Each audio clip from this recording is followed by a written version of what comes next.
Hey, question for you. Yeah. I'll just make sure I'm muted first. Say that again. I just want to make sure I'm muted Oh, first. are you? Yeah, you're on the ballot. Yeah. So how do I get rid of this, maybe this is it, this tool for cookies? Because it's blocking where my camera and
On. Yeah.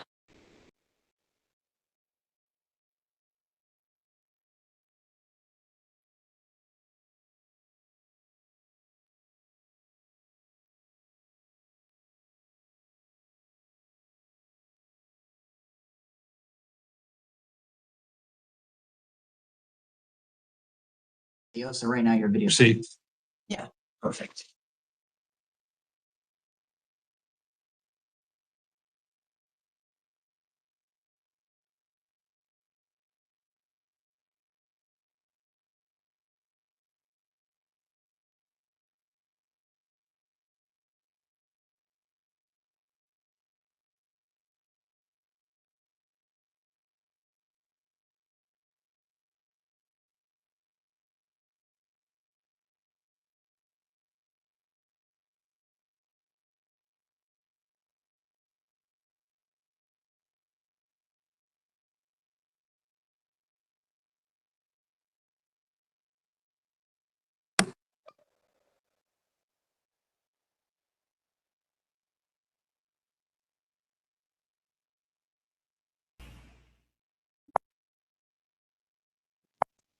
Good morning. Ms. Dillon had to step away to attend to something for the meeting. If we could give her just 1 minute. Okay, we are all present. We're just gonna take a moment to let everybody get settled in.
Good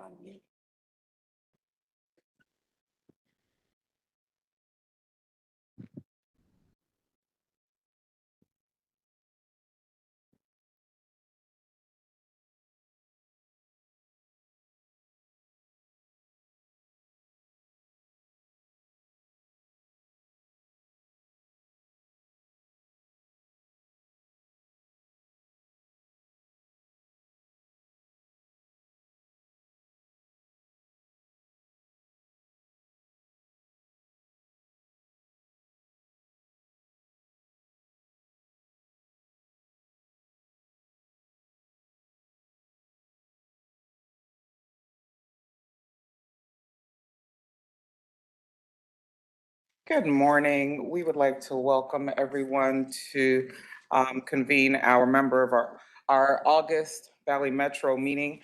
We're really excited. So what you will see is we're doing a bit of celebration in our meeting this morning to enjoy and recognize our board, our staff, and all of our leadership here because we have been considered the outstanding agency that carries 15 to 50 million. But before I get ahead of myself, I'm going to turn this over to Pat Dillon to take roll for us.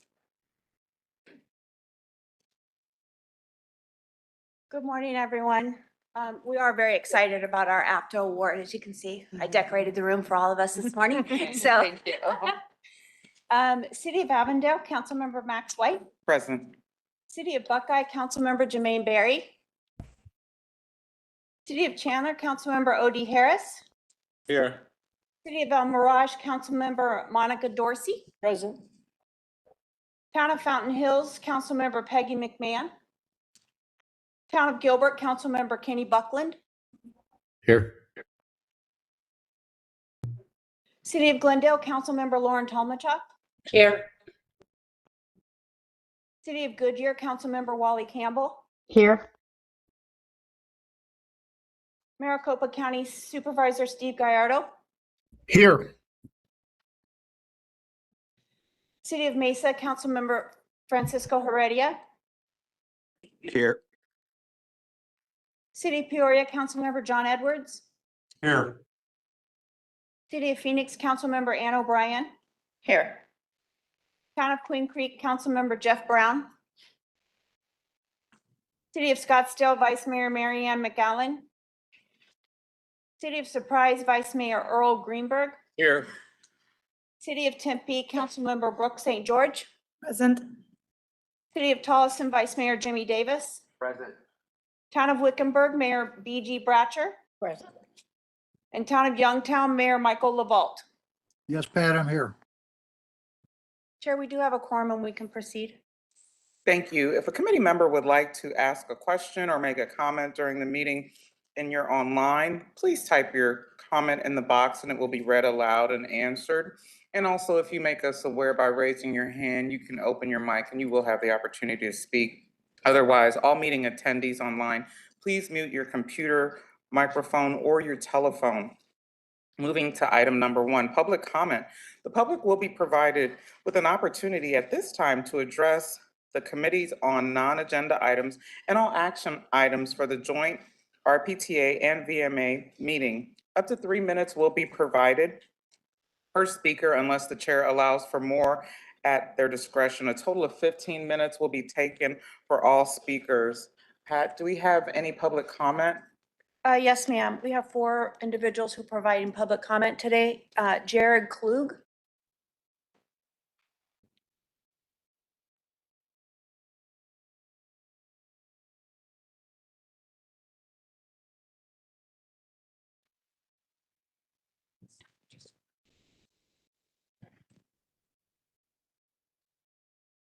Good to go? Sweet.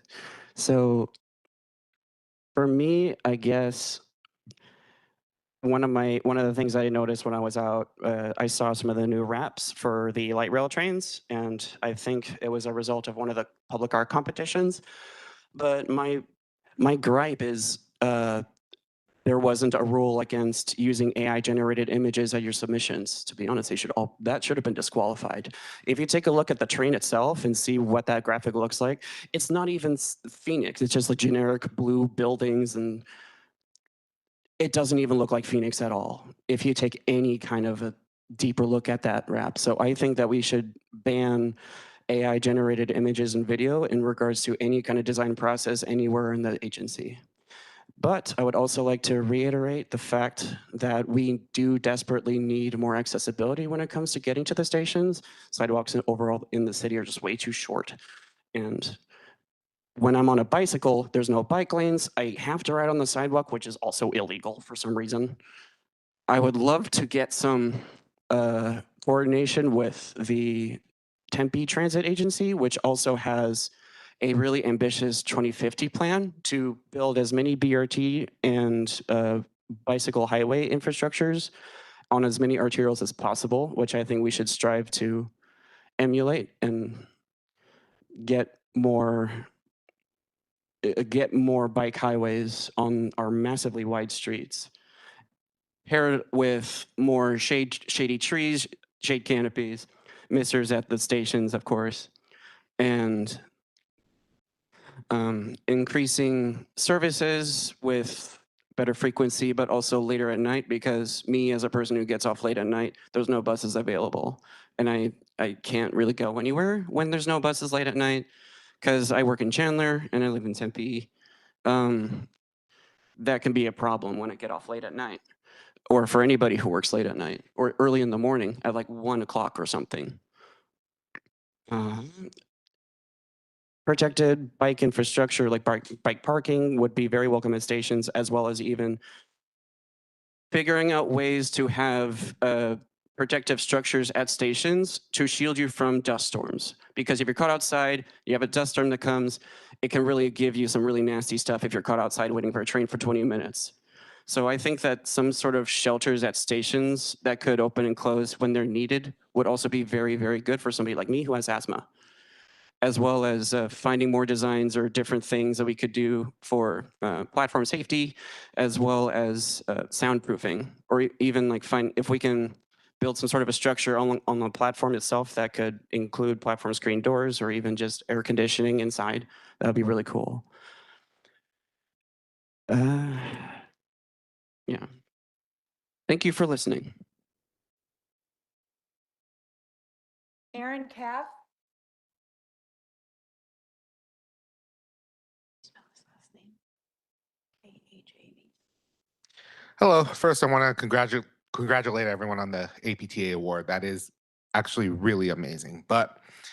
And I understand what I'm going to say is more towards City of Phoenix, but I'm here to tell you how disappointed I am in the Greg Stanton Central Station, or, Greg Stanton Hotel Driveway.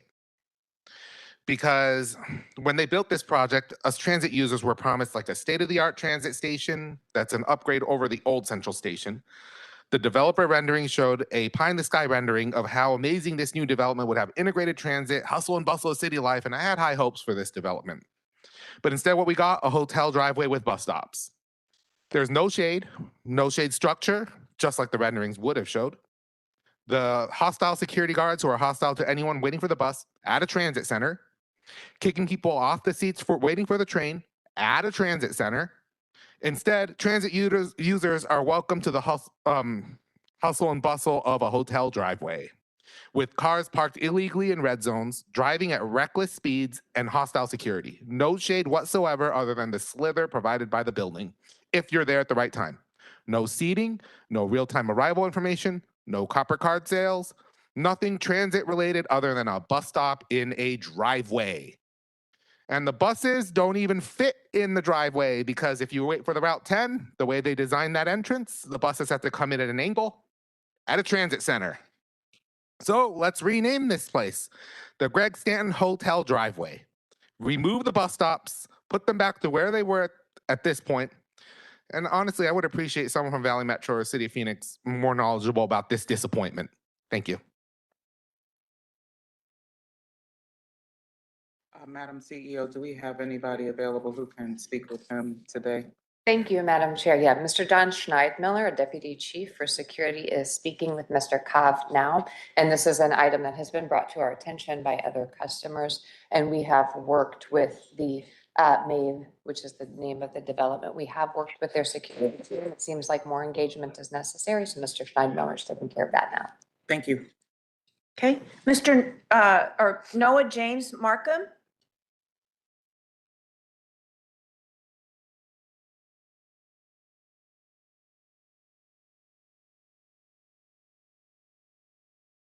Hello. Oh, it's working. Okay. Aloha, Metro Valley Board of Directors. My name is Noah James Markham, and I would like to congratulate our new council member in Tempe. It's so nice to see you here, a new face. Yeah, so it's so nice. So last time I said we need to expand the light rail to more Mesa, Gilbert, Chandler, Apache Junction, Queen Creek, Santa Valley, and Pinal County. But I don't want that anymore because you guys are not that smart here. Also, we need to make sure that we have new buses and light rails in this city, and we need them to be 24 hours a day.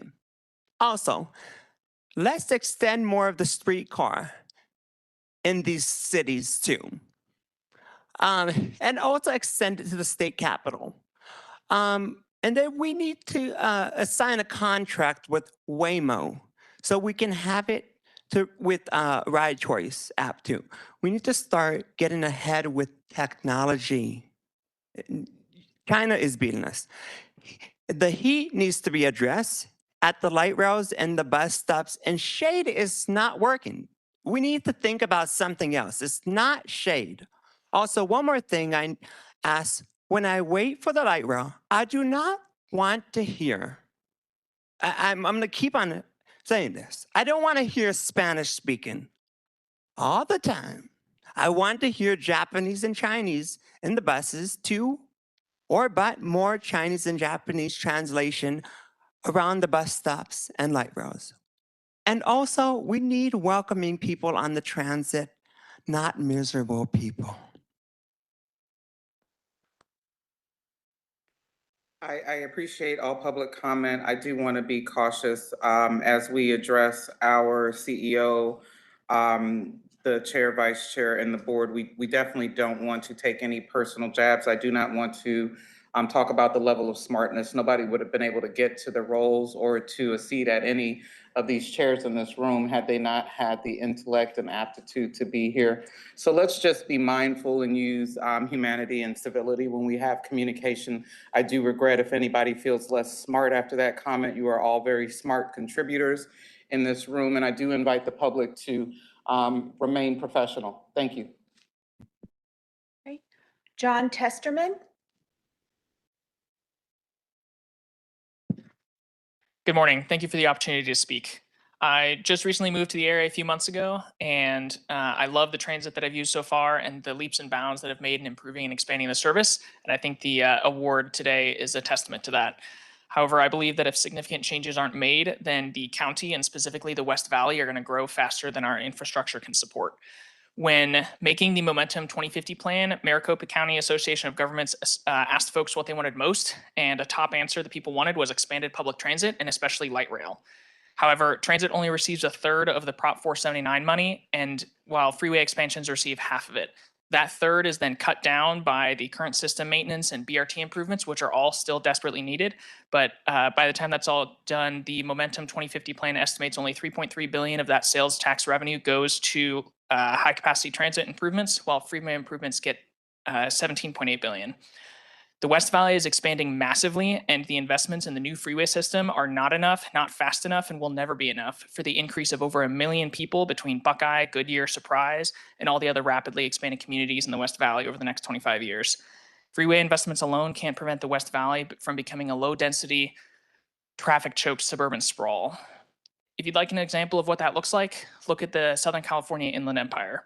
Low-density suburbia stretches 100 miles from the coast to San Bernardino. Public transit is essentially non-existent. Everything is car dependent, and traffic is always a nightmare. This could be the future of the West Valley if we don't make significant changes and improvements. Firstly, we need to be aggressive in the West Phoenix expansion and move up the timetable of completion. Secondly, coordinate with planners, zoning, and MAG to proactively incentivize transit-oriented development in the West Valley and build along these areas of higher density. The goal being that as soon as the West Phoenix expansion completes, the density, the community, and the desire exists so we can immediately move forward and continue to move westward. I would imagine a system that connects the West Phoenix expansion with the Litchfield Park hilltop amenities, moves west along a new dense transit-oriented development corridor through Goodyear and Buckeye, and allows our communities to be more interconnected. Thirdly, revisit funding with MAG and other sources so that our high-capacity transit network can expand at the rate that our county is expanding, and so that our funding priorities align with what people want, which is more and faster light rail. We have an opportunity to get this right as the cities and communities in the West Valley are planning for massive expansions, and right now, Valley Metro can act proactively instead of reactively and avoid becoming the next Inland Empire. Thank you. Chair, that concludes our public comment for today. We want to thank the public for sharing information. We will make sure that Pat takes any of the concerns away and hopefully be able to follow up with you, if not one-on-one in a public forum just like this. Thank you all for your contributions today. Moving to item number 2, our meeting minutes. The minutes from the June 18th joint board meeting are presented for approval. Does the committee have any questions or any changes to the minutes? Hearing and seeing none, I would invite a motion and second to approve our minutes. Motion. Second. We have a motion from Councilmember Harris, a second from Mayor Bratcher. All those in favor, aye. Aye. Aye. Any opposition? Nay. The motion carries. Thank you very much. Moving to item number 3, our Audit and Finance Subcommittee update. Our newest member of the board, Councilmember St. George, will share the Audit and Finance Subcommittee update on behalf of Chair McMahon, who's unable to be with us today. I'll turn it over to you. Thank you, Chair White. The most recent Audit and Finance Subcommittee meeting on Thursday, August 6th, we received a financial officer's update from Ken Kessler. He shared that July revenues were not available yet and stated that for fiscal year 26 through June, they are 1.8% under budget for the year and had a nearly 9% year-over-year growth in the sales tax revenues, which is primarily driven by the overall regional sales tax going to the PTF to 37% with the commencement of Prop 479 in January. The meeting minutes were approved from the prior meeting. We also received a fiscal year 26 fourth quarter budget review. Tyler Olson, the manager of budget and finance, provided that to us. He walked the committee through the preliminary fourth quarter budgets versus actuals and stated that they have no concerns and we are well within the board's annual appropriation for the year. In regard to our PTA, our total sources collected for operating was 113% and 117% for capital.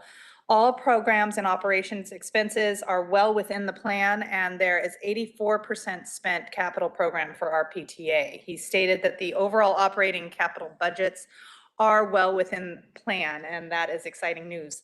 He also shared that VMR is at 99% for revenues for operation and 65% for capital. We're at 92% operating and 74% capital uses of funds. And he went over the budget notes and said the overall operating and capital budgets, again, are well within the plan for Valley Metro Rail. We also received a MAG RTP performance audit for the year 2026. Jessica Medford-Miller provided this update, and she will speak on this portion later in our meeting today. Finally, Larry Conrad, our internal audit manager, presented the internal audit update. He expressed that they issued one internal safety and security audit since the last meeting and issued the safety events review audit report that morning, and that will be presented at our October Audit and Finance Subcommittee meeting. There are 5 audits and multiple internal safety and security audits in process, and the Fair Collections audit was started recently. He stated 5 outstanding audit recommendations were closed and implemented since our last meeting, and there are 9 audit recommendations still in progress. And that concludes the Audit Finance Subcommittee update. Thank you. Thank you so much, Councilmember St. George, for that update. Are there any questions, concerns for that report? Agenda. Chair? Yes, thank you, Councilmember Harris. Yeah, I just wanted to, every year, every month, we get the audit, we get a chance to hear this report. And oftentimes, the public just hears it, but it is something that they actually go through, look at the numbers, get feedback. Any member of the board is allowed to provide feedback in that process as well while they're having this conversation. But I just want to take a minute and commend the team that you guys do a really good job of just sitting there, listening, going through the numbers, going through all the extra stuff. You make our job easier. When it comes to us, the job becomes easier. And I just wanted to say thank you for doing that work, because it takes another meeting in order for that report that you just read, that takes hours of time to have those conversations and look at, and we get the opportunity to kind of have it in a nutshell. So I just want to tell the audit team, thank you for the work that you're doing. Ken, thank you. Ken Kessler, thank you for the work that they're doing. That's accountability and that's transparency. And I like that and I appreciate it. I just wanted to comment because I don't typically comment on it because it just seems regular, but that does take a lot of work and it does take a lot of time to put that together. So I just want to say thank you, and thank you to the subcommittee for doing a good job. And Chair, you led that for a long time, so appreciate that work. So I just wanted to lift that up. Thank you. Thank you so much, Councilmember Harris. And I do want to, again, always provide commendations to Ms. Beckstrom, our Chief Auditor, Mr. Kessler, our Chief Financial Officer, their entire teams, your staffs. You do an amazing job. Also to our Chair of the Audit and Finance Subcommittee, Councilmember McMahon. She is doing an awesome job starting off in this role as well. So thank you so much for sharing that. We'll move on. If there are no other comments or concerns, we'll move on to item number 4. I just want to bring this out for recognition. Some of you will notice the Chief Executive Officer's report just took a little bit of a move in our agenda. We're just going to try something a little different this month, see if it helps the flow of the meeting. And I will now turn it over for item number 4 to our CEO, Jessica Metford-Miller, for her report. Thank you so much. Thank you, Madam Chair. Good morning, members of the board. On behalf of staff, we want to extend a special welcome to our new Tempe Council member, Brooke St. George. Councilmember St. George, welcome. Councilman. Thank you all. It is an honor for me to be here with you today. Good, thank you. As this is the first meeting of our fiscal year 2027, I want to provide a quick couple of performance highlights on FY26 and remind you that the FY26 fourth quarter strategic plan quarterly report is in your packet. But looking at year over year for FY26, we ended with ridership up about 9% system-wide relative to our 2025 fiscal year. That ridership growth was driven pretty equally by our bus and light rail systems. Bus ridership is up 6%, and that ridership growth is happening primarily in absolute numbers along a handful of busy routes in our urban core, the 3, 17, 29, and 41. Our express and rapid ridership is up, though the absolute numbers on those are smaller as they represent a smaller share of our system ridership.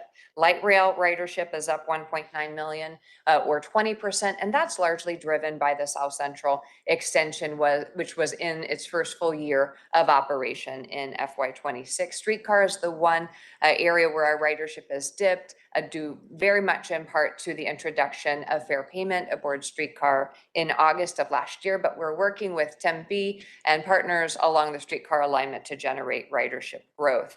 It's notable to note that weekday ridership is up about 10%, and that average weekday ridership is really the baseline measure of health for the system. But I think it's important to recognize a lot of our ridership growth has happened in the midday, the early morning, and the late nights. We heard from some of our members of the public today about an appetite for additional late night service. And here and in other markets across the country, since things have very much reset relative to the beginning of the global pandemic, it's that off-peak ridership where we're seeing some pretty strong drives and performance. Moving on to financial summary, I want to give you an overview of where we ended the year. Sorry, I think I don't know. There we go. Oh, I didn't know there's animation here. Bear with me. That's fancy. So we ended the RPTA budget at 77% of actual. I want to note that is largely due to just a shift in capital projects, and the RPTA capital program is relatively small, so even a small shift causes a big swing. But the operating budget, we spent 92% of the forecast budget. I want to tell you that for RPTA and VMR, in our critical service functions, so transportation, maintenance, safety, and security, we ended the year very close to budget. So that means we delivered the service that we budgeted and set out to do. I want to give a special kudos to our safety and security team. They spent 98% of the scheduled budget. I want to contrast this with prior years. We've historically had pretty significant underruns in the safety and security space because we were not able to field the programs and resources that we had budgeted for. So kudos to Adrian Rees, Don Schneidmiller, and their team. Today, we are filling 99% of our scheduled hours on our intercon security contract. So this is one of those areas where we really don't want to be below budget because that means we're not delivering the service as promised to our riders. Now, where we are delivering below budget is in what we call agency operating. So this is administrative functions. As you'll recall from the FY27 budget development process, we did eliminate staff positions. Those vacancies were held fixed in FY26. So you're seeing the savings here. We also reduced our IT and service planning expenses, our marketing and advertising expenses, and travel and meetings. So some of that is showing up in that operating underrun for VMR and for RPTA. Final note for VMR, there's a significant underrun in capital budget of 31.2 million. And that just represents the shift from the capital extension to West Phoenix extension. So we're in a different life stage of that project. One more line there. I want to provide an update on Prop 479. We are continuing at once to work on implementing the balance of the Prop 400 Transit Lifecycle Program, while we also fully realize the Prop 479 Transit Lifecycle Program, this time, of course, requiring heavy partnership between Valley Metro and MAG. Since we last came together in June, we have been working to support the MAG managers Prop 479 Transit Lifecycle Program Working Groups, a mouthful. We met 6 times over the period from March through July. In July, that committee adopted 7 recommendations that they'd like to carry forward. Those recommendations are making their way through MAG committees this month and next.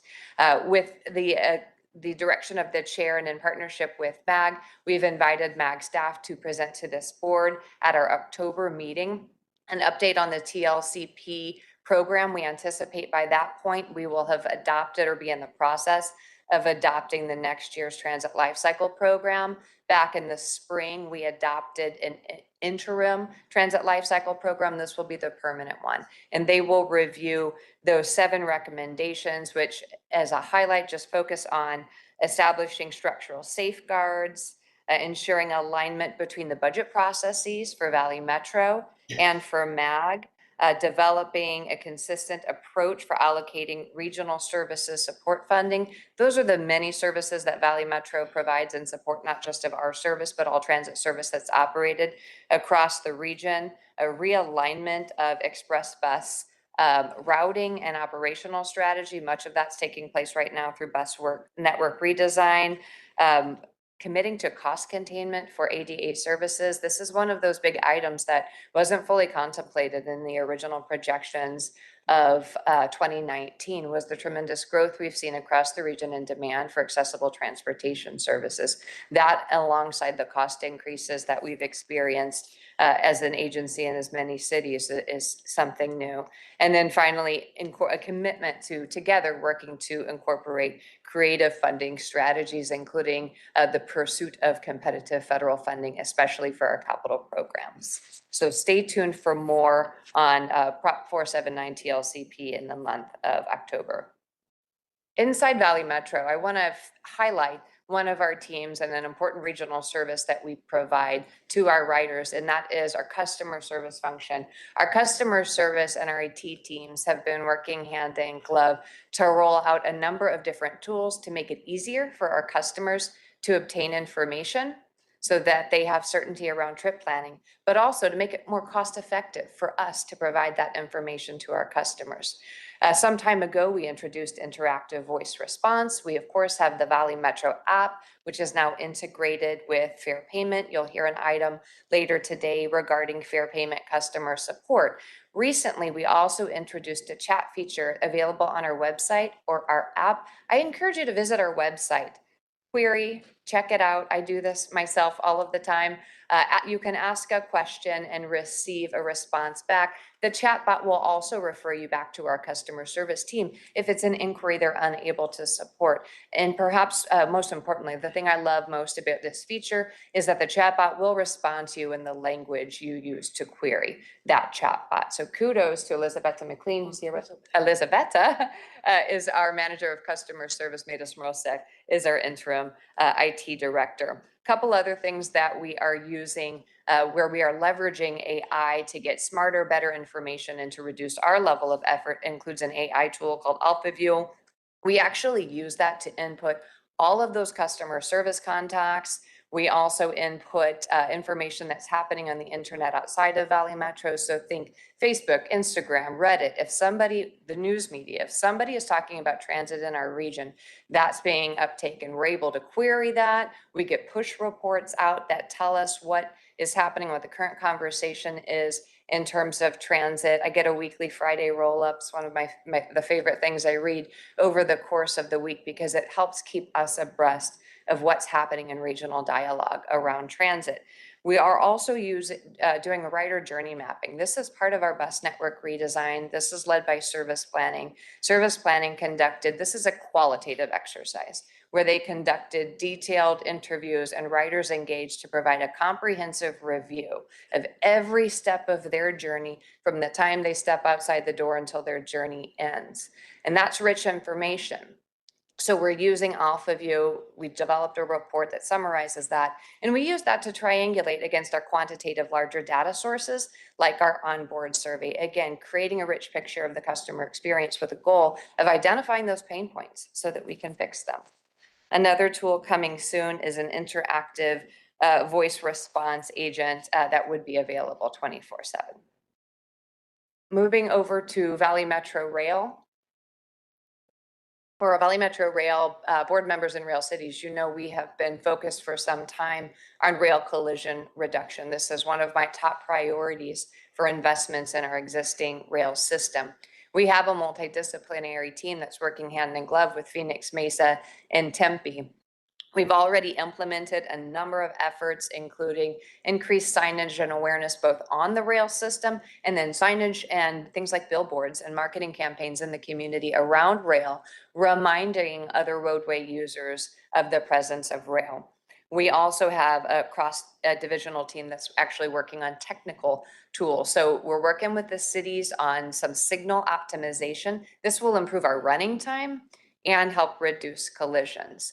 We have already ordered blank out signs on the bottom left of the screen. Those are blank out signs. Today, we have hundreds of signs, digital signs out there on the system on our rail network. They're different sets of signs that were delivered at different times throughout the course of the construction of our rail system, from its opening in 2028 to the most recent opening in 2025.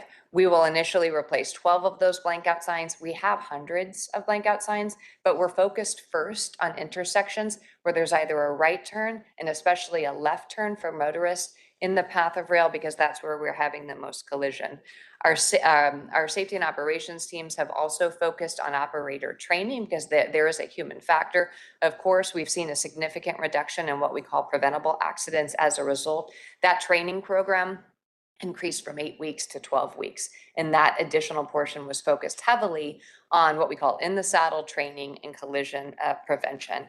So the work is ongoing. I'm happy to report that our collision rate for 2025 is at 1.64 for 100,000 miles operated.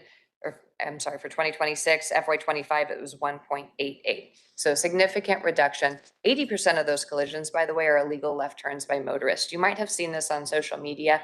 The photo in the center shows a video, and we're using videos where nobody was injured to illustrate what happens when a motorist makes, in this case, it's an illegal left turn in front of a rail. It's gotten a lot of traction in conversation, and I think Juliana of our team was having a media interview on this very subject just this morning. As we are keeping rail top of mind, we're working on West Phoenix Light Rail Extension engagement. We've already begun. We had our first meeting back in June. We have since had additional public meetings, also smaller neighborhood gatherings, coffee conversations with local businesses. We have 2 big open houses coming up on September 19th and October 14th. In addition to the formal meetings, we've got community outreach happening in neighborhoods and with local businesses, including door-to-door business canvassing, mailers and door hangers, community event participation. So that means we're going to where the community is already gathering. And that first coffee chat was really successful. These are chats with neighborhood leaders, local businesses. We're seeking to listen to these trusted voices and understand their feedback and aspirations so that we can integrate that not only into our engagement planning, but ultimately the planning and design of that important project. Important save the date. You received an email from me this morning. We have been working to schedule visits with our congressional delegation while they're here in district right now when Congress is in recess. We began talking about this late spring. So we have our first 2 visits on the calendar now. Next Friday, September 4th, with Senator Gallego, we will be at our Valley Metro Rail Operations and Maintenance Center. And then the following week, Thursday, September 10th, with U.S. Representative Adelita Grijalva, and we will be at the Tempe East Valley Bus Operations and Maintenance Center. We invite the full board to participate in any of these conversations. We are often reviewing a little bit of what we do, focusing on service in their respective districts, reviewing our federal legislative priorities, especially critical moment right now while we are awaiting renewal or the replacement bill for the Infrastructure Investments Jobs Act. At this time, we do not expect that we would have a new bill passed before its expiration on September 30th. So we do expect and hope for a continuing resolution. In October, our federal affairs partner, Cardinal Infrastructure, will be here with us in town in Phoenix, and they'll provide an update at that time on our federal legislative priorities, as well as what's happening on the ground in Washington concerning all things transportation reauthorization.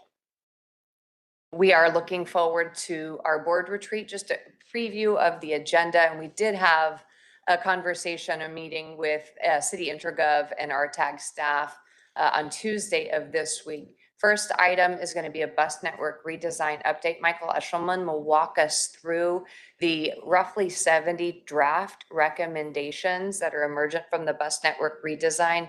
I always want to emphasize this is a process that we are undertaking very closely with our member city staff. So this is coming to you for your feedback before we conduct our next series of public engagement, which will commence later this fall. And then finally, the bulk of our time at the retreat will be spent in a board governance workshop. You'll hear from me later this week with an overview of that program and walking through the different steps that are going to happen before we actually come together in the board retreat. We'll be inviting all of the board members, if you're available, to participate in a 30-minute interview with the Wathen Group. This is the firm that we've engaged to help facilitate this workshop. If you're not available for an interview, there's also a survey option. We'll also have a survey for city staff. They are integral to providing feedback on how we work together to deliver effective, meaningful transit service across the valley. So stay tuned for more information from that. You'll receive an email from me, and then Gina Franskevich of our team will be scheduling any interviews. Chair. We're gonna, council member. Yeah, I just wanted to give feedback on the board retreat, because I wanted to make sure that, although the board, I wanted to make sure, encourage the board to provide feedback, because it says board retreat, so that means that the board is driving the conversation. Okay, so I wanted to make sure that the board send in their feedback because I want to make sure that we're hitting and we're talking about the things that impacts our district, or making sure those conversations are happening. Because sometimes I've been a part of a lot of board retreats, and it wasn't the board that was was driving the conversation. So I just wanted to take a pause to make sure each board member, whether I encourage you, one, to participate, but two, I encourage you to make sure your feedback is a part of the conversation. Because this is our time to be able to lift issues up in our community, drive conversations, and making sure that narratives are standing strong with where we see Valley Metro going as the board. So I just wanted to lift that up a little bit more, just because I think it's important that everyone who is a part of this team is, using their voice and making sure, even if they have to reach out to the board chair, Max White, she can communicate that back out. But I think it's important that every board member responds to that, or including just reaching out to Board Chair White to make sure your feedback is included. Thank you. And I thank you so much, Councilmember Harris. Before you finish off, CEO Mefford Miller, I think your reporting is not done. I think this is one of the more active boards I've ever sat on in my whole life. So I know that we're going to have a discussion at the end of our agenda as it relates to our upcoming board meeting. If you realize that the upcoming retreat is something that might not fit into your calendar, we do definitely want to get that information far in advance so that we can present it on your behalf. Those are for those folks on the phone. I do want to pause. I see Councilmember Edwards' hand is raised online. We want to acknowledge Councilmember Edwards. Thank you, Madam Chair.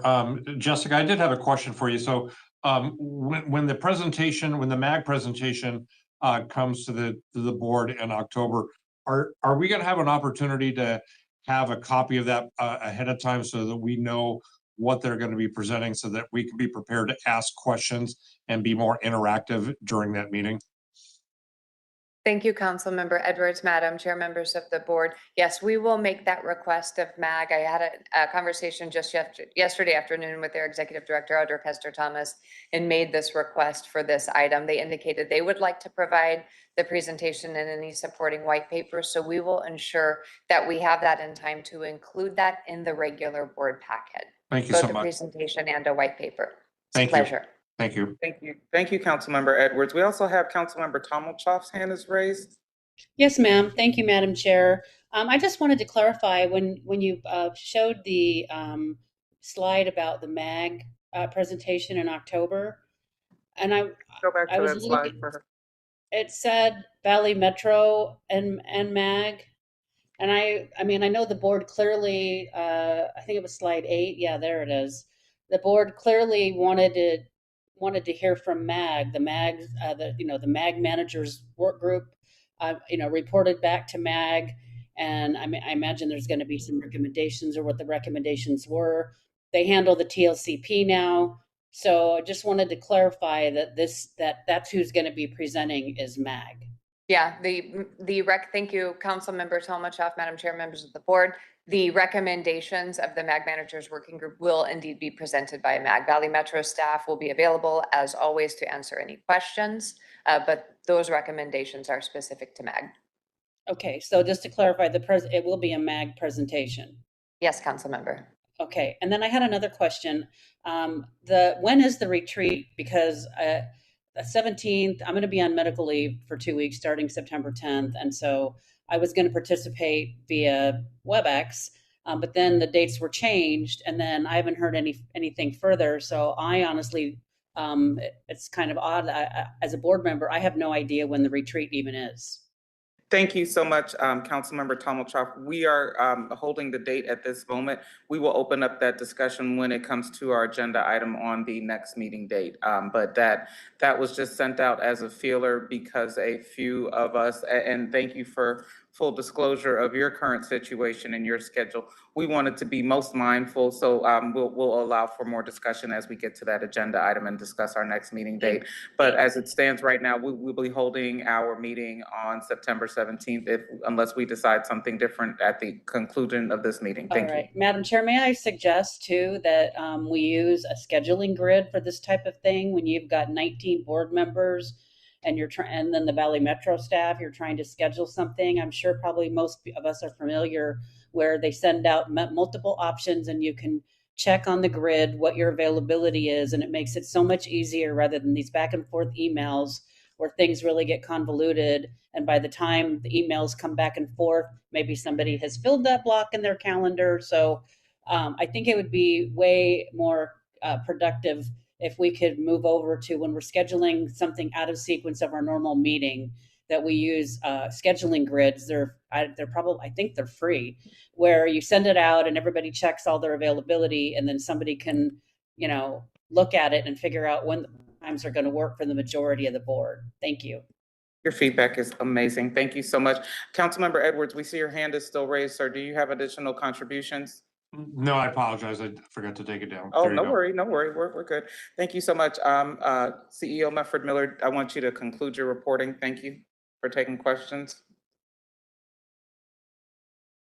Calendar, I'm going to leave for you all to discuss at the end of the meeting. Finally, we've talked about this a lot this morning. I want to recognize our many partners and the amazing and talented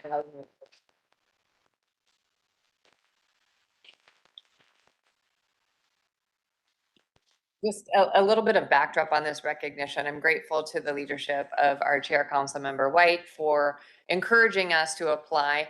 This is a really thorough process. It's a very competitive process. It is a 3-year period that the reviewers are evaluating from 2023 through 2025. We provide all of our key performance metrics and the detailed description of our activities across 9 different qualitative areas. Those are reviewed by a panel of our peers, including transit agencies and transit industry business partners. So we are delighted to be selected. And I really think this speaks to the effectiveness of the hard work of the Valley Metro team and our many partners, which is how we do everything in this region. It is sometimes complicated, but everything that we do is in pursuit of excellent experiences and mobility for our customers. So that remains our focus. That remains our North Star. With each new performance accomplishment, we continue to reach for that next level. So kudos, Valley Metro team. That concludes my report, Madam Chair.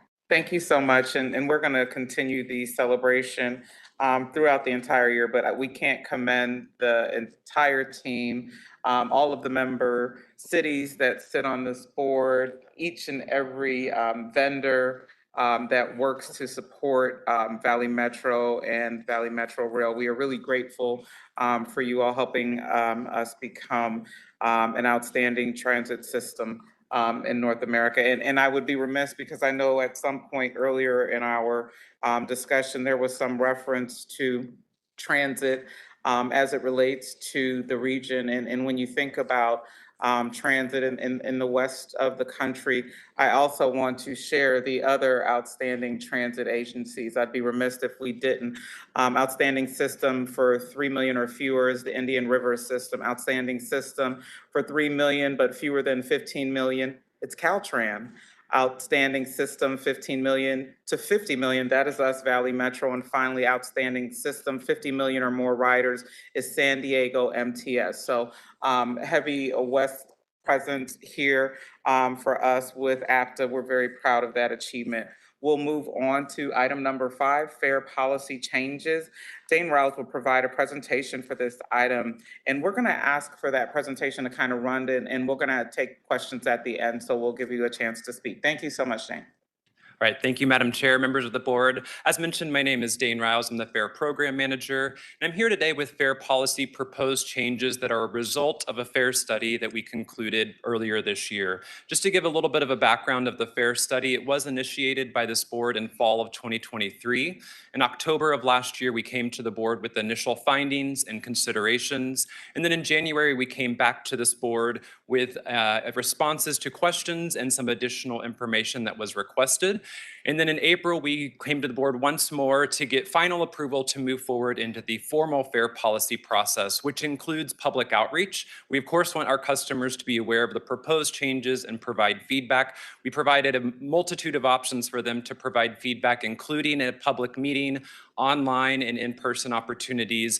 And generally, the feedback was very positive, with over 80% of respondents saying that the impact of the changes would be positive or very positive. We also, during that time, did the required Title VI analysis, and then now today are coming back to the board for final adoption of the fare policy changes. So I'm going to run through what those fare policy changes are and then of course open it up for questions. The first recommended change is introducing a reduced fare for our express and rapid bus service. Currently, our express and rapid service does not offer a reduced fare, so someone who rides that service who may be qualified for reduced fare would pay the full fare price for that trip. This change would introduce a reduced fare of $1.50 per ride, a $3 daily fare, and then a $48 monthly fare for those individuals who are qualified for reduced fare. I do think it's also important when we think about the impact of these changes to keep in mind that over 80% of the revenue that comes from our express and rapid service is from our Platinum program. So a lot of the revenue that's coming in is coming from organizations who are covering the cost of the fare for their employees or students or others who may be taking transit. I also want to remind everyone that not only is this a result of the fare study that was completed, this is also a recommendation based on some changes coming in October from the City of Phoenix when they will introduce 2 rapid routes that will run all day. So instead of the traditional morning and evening service, it will operate throughout the day. And because of that change, we are federally required to offer a reduced fare for those services and any future changes that may happen on additional routes. The second change that is recommended in the fare policy is the special events program. Traditionally, we have not had a ton of participation in this program, and these changes are really to try to help encourage participation and give us more flexibility with organizations to encourage them to offer transit to attendees of large events. The first change would be to the event pricing. So for events that are 100 or more attendees, we do have an option for a special events pass. In the past, that has not had a discount associated for the shorter events. So a 2 or 3 day event really doesn't provide a discount for those organizations. This change would allow them to offer a 2 or 3 day pass at a maximum of $3 per day per attendee.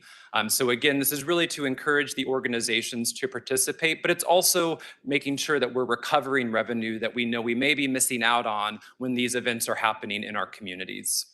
We also, as a part of this change, will allow the event organizers to subsidize part or all of the cost of that special events pass. With our new fare collection system, we have a lot of flexibility in how we offer fares. So this could be something like an organization has an event going on.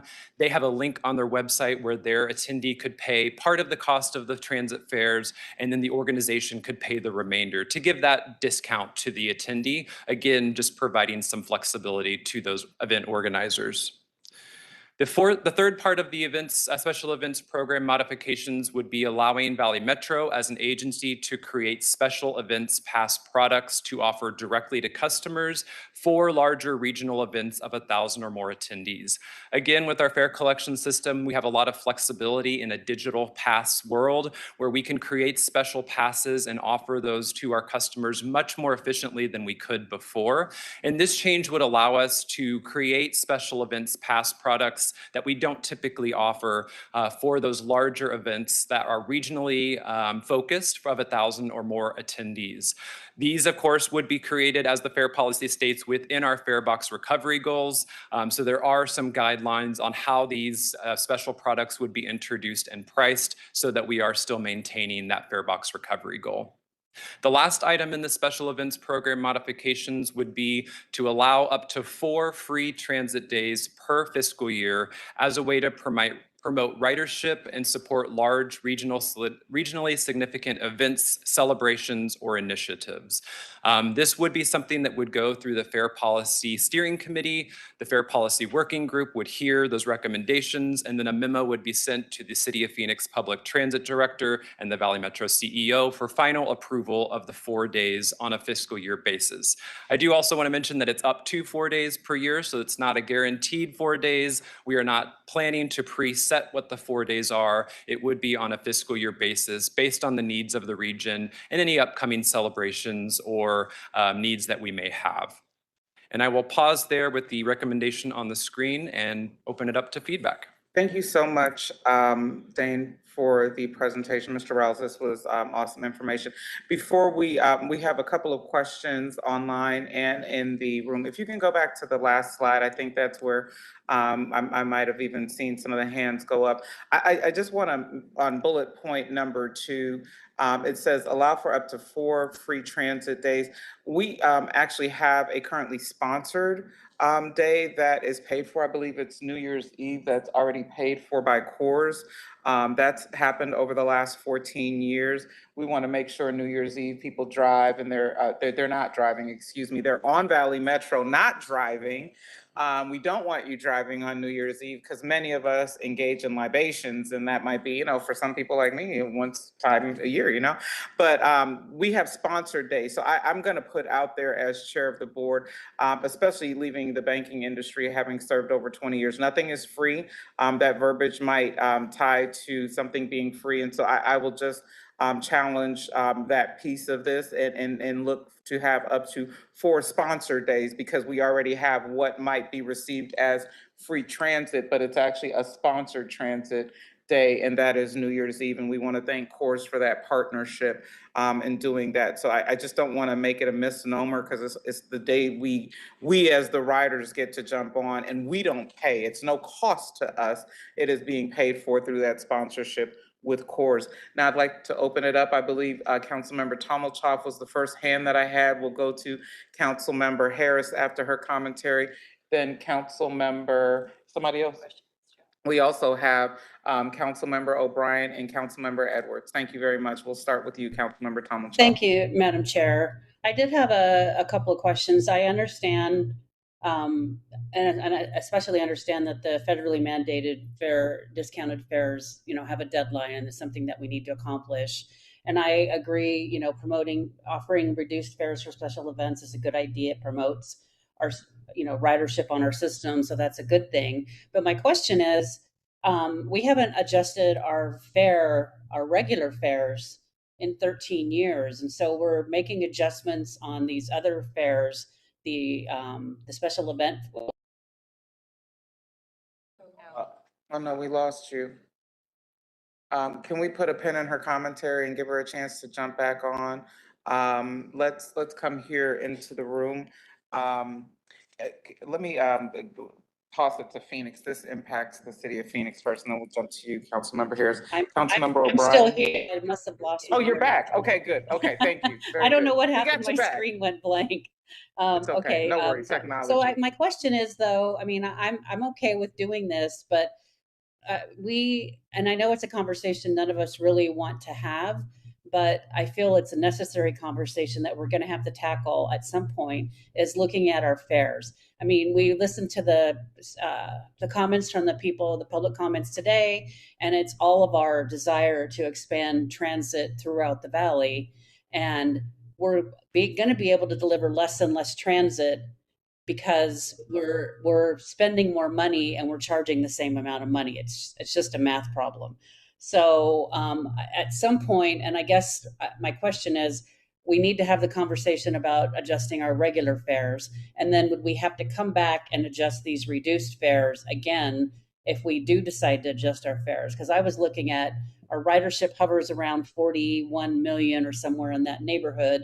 Hopefully that's increasing, but even a 50-cent increase on regular fares would generate another $20 million in revenue for the organization. We could, you know, do all kinds of seed routes and planning to deliver more transit to more people if we have a tough conversation, which leaders have to sometimes do, and take a look at, you know, should we, and is there the appetite to increase our fares? So are we able to go back and change these if we do increase our fare? Mr. Rouse, I hear 2 questions, and Councilmember Tommelchoff, please let me know if I crystallize this correctly. Are we doing a review of the existing fare? And if we change the fare in the future, will we have to then come back to the board and adjust the reduced fare amount? This might be something better answered by our CEO. Yeah, Thank you, Councilmember Tolmshaw, for your questions. Madam Chair, members of the board, we do have a fair analysis underway. I think it would be helpful, and I'll ask our finance team to prepare a summary and timeline of all of our fair activities, because we've got a number of parallel efforts moving forward. And when we come and talk about fair every quarter or so, I think much is lost there. Our fares have not changed since 2013. We must move our fares. We know that our operating cost, of course, has increased during that time. As a result, our fare box recovery ratio, which is the percentage of our operating costs we recover from fares, has been declining. And in order to sustain our service, we need all of our revenue streams, that includes our local and regional taxes and our passenger fares, to keep up with the rate of cost in our operations. So we are working on that now, Councilmember Tolmachov, members of the board, to have scenarios to present to you later this fall. I do want to indicate when we present potential scenarios and associated revenue and ridership impacts, if you recall, we did that in the October, I think in January, presentations that we have. It is more complicated than multiplying ridership by past price, because so many of our riders, some are reduced fare, but many are actually purchasing with a monthly product or a semester product. And so I'm not spending any more per month if I go from 20 rides to 40 rides. That revenue is capped at that amount. With the introduction of fare capping, which allows a customer who's got a Platinum Pass or an app and a registered account to have their fare capped once they have tapped the number of times in a day equal to a daily pass, or same at the weekly pass level, same at the monthly pass level, that's also in play. So we will be coming back to this board. I'll ask Ken to share that process and timeline. In April, the board adopted our fare administration policy. I want to note this is Valley Metro's first ever fare administration policy that basically sets out the process and approach to adjusting fares. So anytime the fare chart, the cost of fares changes, every one of those items, every fare that we offer is subject to change, including the special events price. So we would have to adjust it. This is important that we keep all of our passes and fare products moving forward to keep up with that inflationary pressure. And then at the same time, we do some nuts and bolts things, like we republish this information on our schedules and on our website. So we like to do it in one fell swoop. And of course, there's a requisite public engagement process. I also want to recognize that fare policy and fare pricing is one of those unique items in the region that must move through the Valley Metro RPTA and board, as well, or the joint board specifically, as well as the City of Phoenix Council. Okay. Have I answered your You questions? have, yeah. So Councilmember it's basically, you're saying it would be automatic. I mean, we would automatically adjust everything if we adjust our regular fare. Yes, Councilmember. Okay, I have one more question if I could quickly. The packet says under proposed special events program changes, introducible pricing for 2 to 3 day events with 100 or more participants. Post the event sponsor is charged for actual rides taken via these past products up to a maximum price of $3 a day times the number of days the pass is valid. So my question is, does our fare box have the capability of distinguishing between that type of pass and a regular pass, so we would be able to charge the organizer? Thank you, Councilmember. Councilmember White and the board. Yes, we do have, so any of those passes for the special events are going to be a digital pass that would be loaded to someone's current Copper Card or app account or a different account. And the system does recognize that as a special type of pass. And then we do have reporting that comes in after the fact to properly bill the organization for those usage. Okay, very good. Thank you so much. Thank you. Councilmember O'Brien? Have to have the magic touch on those microphones. Thank you, Chair White. I appreciate the opportunity to ask questions. And thank you for the information on the fare review process. I will admit I do have our policy, our fare policy in front of us, but I was not able to read every single word. What I couldn't find though is how often does our fare policy say we will review it, or does it? The fair, thank you, Councilmember, Madam Chair, members of the board. The new fair administration policy that was implemented in April requires us to review at minimum every 3 years. And with the approval of that in April, we started the first review, which we will bring back later this year. And then we'll be on a minimum 3-year cycle or sooner if requested. Wonderful. I thank you for that additional information. Could you go to the slide on the 4 free days? I would like some additional information because I read this as free means, yes, free to the writer, but I also took it as meaning free that Valley Metro would be paying for this. Unlike sponsored days, which are free to the public, but we still have the income coming into Valley Metro. So could somebody define what free means in this particular? Thank you, Councilmember. Madam Chair, members of the board. The intent of this item was a free day for customers, and that would be a foregone revenue from the cities for these 4 free days. The sponsored days that was mentioned previously, we would maintain the sponsored New Year's Eve, and of course, look for opportunities for sponsors as well. But that is in the fair policy does not distinguish that these are sponsored free days. They would be foregone revenue. And approximately how much revenue would be foregone on a given free day? The estimate is between $75,000 to $100,000, depending on the day of the week the event would fall and the time of the year based on ridership trends. And what kind of reasons, I guess, what kind of a day would you pick? I mean, New Year's Eve is obviously covered, and I couldn't agree more with Chair White. We want people on public transportation instead of in their vehicles if they are celebrating with libations. So what else might we consider a free day for? Thank you, Councilmember, Madam Chair, members of the board. Typically, what you'd see with other transit agencies are things such as Election Day to get people to the polls in an easier and more efficient way. Things that are revolving around environment, so maybe Earth Day. Another very common day would be Rosa Parks Day or Transit Equity Day. So we don't plan to pick 4 that are the final 4 in perpetuity. We really hope to have some flexibility with these free days, but those are some examples from other transit agencies. And what, go ahead. If I may, I would add some requests that we've received over the years from our member cities, but we don't have a mechanism to act on those requests is a fair free day for something like an alignment opening or a major service launch. So that's not something that we've done historically. You don't have those often. We don't have any rail openings coming up, but we do have a major service launch coming up next year with bus network redesign. So these are illustrative examples, but I think it's important to underscore the policy piece of that. And we would be looking for direction from board and council on those days rather than arbitrarily seeking out. I don't think that there's a purpose or a benefit to saying, every year these 4 days are free transit days. But if there's a goal the region wants to achieve, highlighting a service, getting people to the polls, as Dane mentioned, or celebrating something like Transit Equity Day, that could make sense. But we really are looking for some direction on this item. This is one, as a matter of background, of many different strategies that were presented to the board in the October 2025 study session, and the board indicated which items they were interested in pursuing. This is one of those items, and that's how we arrived at the items before you today. I do have a question, Chair. Then we'll go ahead to Councilmember. Oh, I'm sorry. I apologize.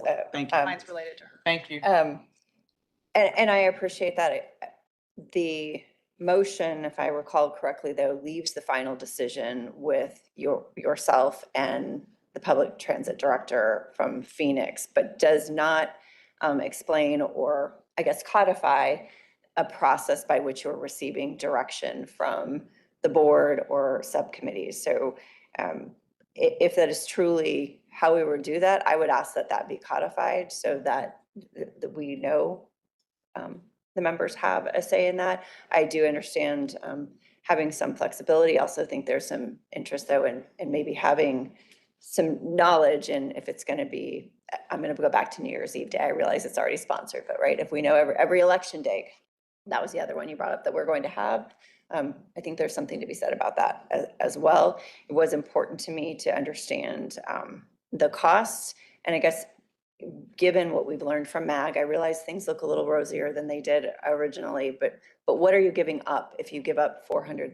It seems small, but $400,000 can provide other transit in other ways. And so being a newer member, not the newest, were those considerations, thought about in that we might be giving up other transit or expanding transit to provide free days.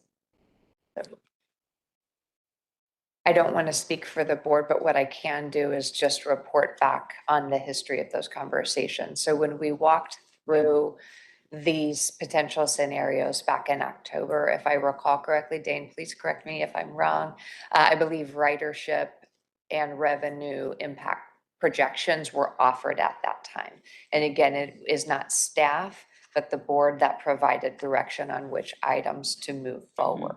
So that's just a process conversation about impact and that trade-off between revenue loss and thereby the lost service or programs that you can't deliver. Then regarding the approval process, I'm telling you, since my name is one of those titles listed, I would welcome a formal process. I'm a big fan of codifying decision-making frameworks so that there is no ambiguity. And here I think it's important to recognize that the board would be adopting policy that transcends far beyond just this fiscal year. And so to make that sustainable and transparent, I would welcome some formal policy or direction that includes both decision-making bodies, the joint boards, and the City of Phoenix Council.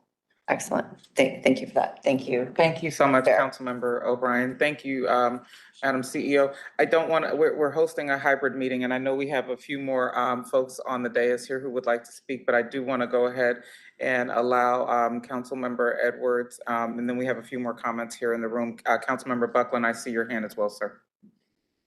Thank you, Madam Chair. So I had a question about, so for the fare monitoring, what's being done during special events to ensure that the fare revenue is being collected from riders during the peak times, and how's that comparing to just base fare monitoring? Thank you for the question. And Madam Chair, members of the board, during special events, of course, we have on light rail typically is where we see the special events centered. So we do have our security team out on the system. For example, if there's a Suns game, I was on the train last week and saw a security officer very thoroughly checking to make sure that people who were saying they're going to the Suns game had that ticket. So our security team is certainly a part of that. And as a part of this, this change, we're hoping to get more organizations participating in that sponsored fare so that there's not as many questions of did someone pay? Do they know how to pay? Did they think it was free because other events are free? We're hoping to really increase that participation to make sure that we do recover more of that revenue that comes from those large events. I would add, if I may, Council Member, Madam Chair, members of the board, for special events when we have busy loads, we rely more heavily on fare inspection at the time an individual enters the paid fare zone on the platform. So guards who are stationed as people enter the platform. We also have those roving fare inspectors on board trains. As you might imagine, it's a lot harder when we've got a crush load, and a crush load after an event is a wonderful thing. We just shift our operation and plan accordingly. Thank you. Thank you, Councilmember Edwards. I know that Councilmember St. George, you had something tied to a few comments before. Let me go to you. I appreciate that, Madam Chair. Thank you. I wanted to return to the 4 free transit days. I think we could probably all get on board with codifying at least one of those being election day and making sure our voters have access to the polls. I love that idea. And I wanted to ask, have we explored, because you mentioned sponsorship for New Year's Day, have we explored the opportunity for sponsorship of a day like that, going to voter advocacy groups and PACs that might be willing to fund that kind of thing so that we could offer that to our riders? And if so, would that then be considered a sponsored day and there would still be 4 free days, in the mix? Or could that be a way that we cover the funding concerns that Councilmember O'Brien brought up? I'd be happy to take that, Councilmember St. George, Madam Chair, members of the board. So we haven't explored sponsorships of days like Election Day, since that's the example being used. We are certainly open to that. We are more able to do some of these things like the special event pass program. I want to note with the modern fare collection system, a couple of years ago, we wouldn't have had the fare mechanism in place to do that. So it would be a sponsored day, fully sponsored day, if the sponsor is covering that revenue amount that Dane mentioned that we would otherwise capture from our cash paying riders on that day. So a full sponsorship could be an option, or even partial sponsorships could be an option. Again, I would welcome that decision-making process being defined so that we can make those decisions. I also want to recognize we have a 19-member board, many different cities and interests. And so if we do create a process, we've got to recognize that there might be a point in the future where City A has a really important event and they want to make fares free across the system, but cities, B through F might not find that as important. So I would welcome this clarity from the board. Thank you. And as we continue our discussion, I just want to know, would our motion have to change if we are asking, because this is the exact direction that we provided during our meeting last October. This is the outcome that we had planned for and had asked for. And so I guess now as we look at it, we're in a different socio-political economic situation than we were just in October of last year. So if we continue with this recommendation and we move the recommendation, do we have that flexibility to come back and put the structure around it and the governance around it? Or does this recommendation limit us on the governance we're seeking? I'm not the attorney in the room, but I would recommend changing the motion because otherwise it includes.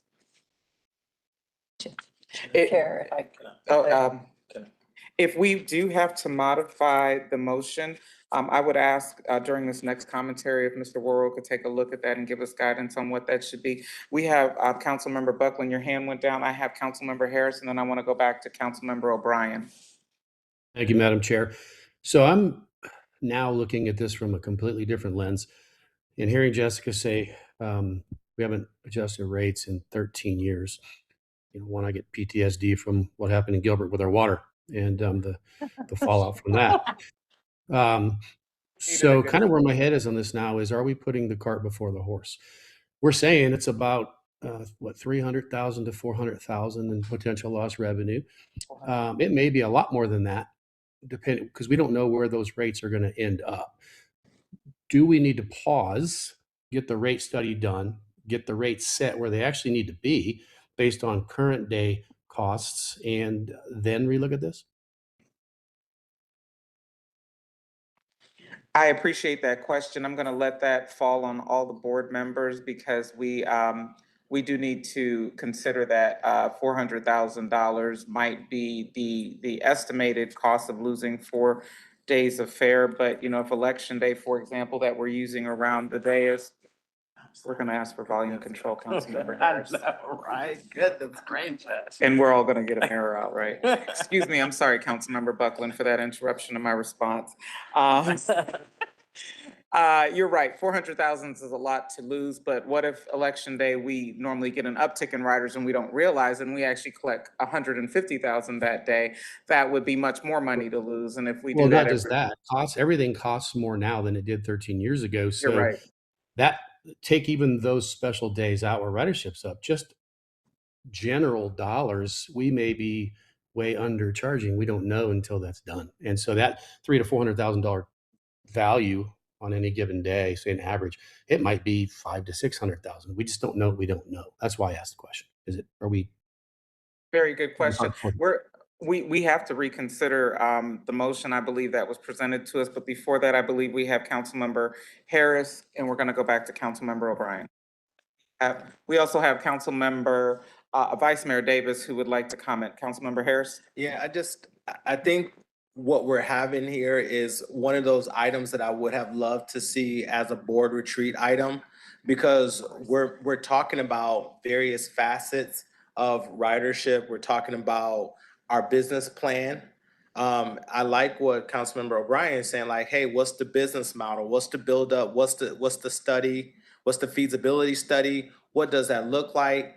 And I'm also thinking about all the discount fares that we offer as well. So just just as a point of reference of saying like, if we move forward with this item or perhaps tabling it for a board retreat so we can get into these details, so we can look at these feasibilities, we can look at where our fares are. I mean, whatever that is, we can look at this a little bit more closely in a board retreat item because of the fact that we're talking in depth about a single item, which may require more insight, which may require more information to be sent out. Anytime there's this much conversation being in my role, that means that there's a lot of uncertainty. And the best way for us to clear uncertainty is by pulling the item and putting together all the information that we're requesting. And also, we are very low rider, very low in fees. And so I think we should just consider, I don't know where this goes, but we probably should consider just pulling it, putting it on a board retreat item. And then let's bring the business plan. Let's bring what we know right now for what fares are. Let's look at all our discounts that we give.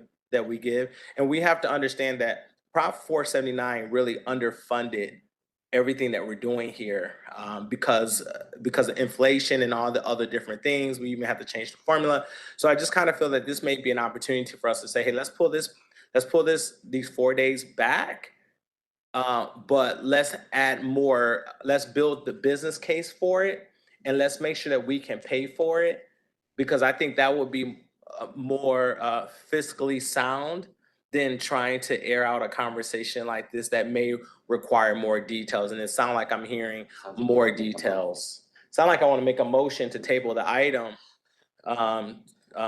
till we get more information. And that's kind of where I'm at. I want to note, if I may, thank you, Vice Chair. One moment, CEO, we don't have a second to that motion at this moment. So I do want to, with all due respect, Councilmember Harris, I didn't see or have a second come up. To table the Madam Chair, item. I have a question on the motion, if I could. We are still, thank you, Councilmember Tommelchoff. With all, I want to make sure we get to Vice Chair Davis. I just want to hear what the motion was. Repeat it. The motion was to table this item for further discussion. And so that way the board can get more information to table this item. And I think it should be brought to a board retreat. I don't think we can table the federally mandated stuff, but I agree with what you're saying, but I don't think we can table the federally mandated stuff. Michael, can it be split? Can there be a split motion? I have a different motion. Okay, well, I'll withdraw my motion at this time. Thank you. Thank you, Councilmember Harris. Vice Mayor Davis, then Councilmember O'Brien and Councilmember Campbell. I see your hand went up online. I just want to make sure we add these comments, and then after Councilmember Campbell, we will need to take action. Go ahead, Vice Mayor Davis. I'll concede to Councilmember O'Brien for her motion. Thank you, Councilmember O'Brien. So I would move to approve item 5 as presented to the board, excluding the provision authorizing 4 days per year when fares will not be required, to allow for additional time to determine what criteria will be used to identify the proposed 4 free fare days, understand the projected revenue impact, and to establish an approval process. I will second that. We have a motion by Councilmember O'Brien. I have a second by Councilmember Dorsey. I want to still open up for discussion. We're going to go to Vice Mayor Davis, Councilmember Harris, then Councilmember Campbell. Yeah, I think some additional information and looking at those 4 dates, maybe the possibility of finding sponsors for different days throughout the year. We are in a very different political climate than we were last year. We have some significant financial concerns as an organization. So I think it is in the best interest of our organization to just take a look at something like that and give it a lot more thought and a little bit more of a rub before we decide how to move forward with that. Thank you, Vice Mayor Davis. Did we have? We need to vote. Councilmember Campbell, did you have additional commentary? My only commentary was that I was going to agree with Councilmember Tommelchoff that we do want to increase transportation out to the West Valley. And yes, we do have to take a look at the fares. So I'm kind of lost at what we're doing because I thought we were going to table it and then come back to it. And now we can't table it. And now we're going to go do something else. So as long as there's still some conversation we can have on raising fares, I'm fine with it. We are going to only, based on the motion presented by Councilmember O'Brien, we're only pausing the recommendations here for the 4 days based on the motion on the floor at this point.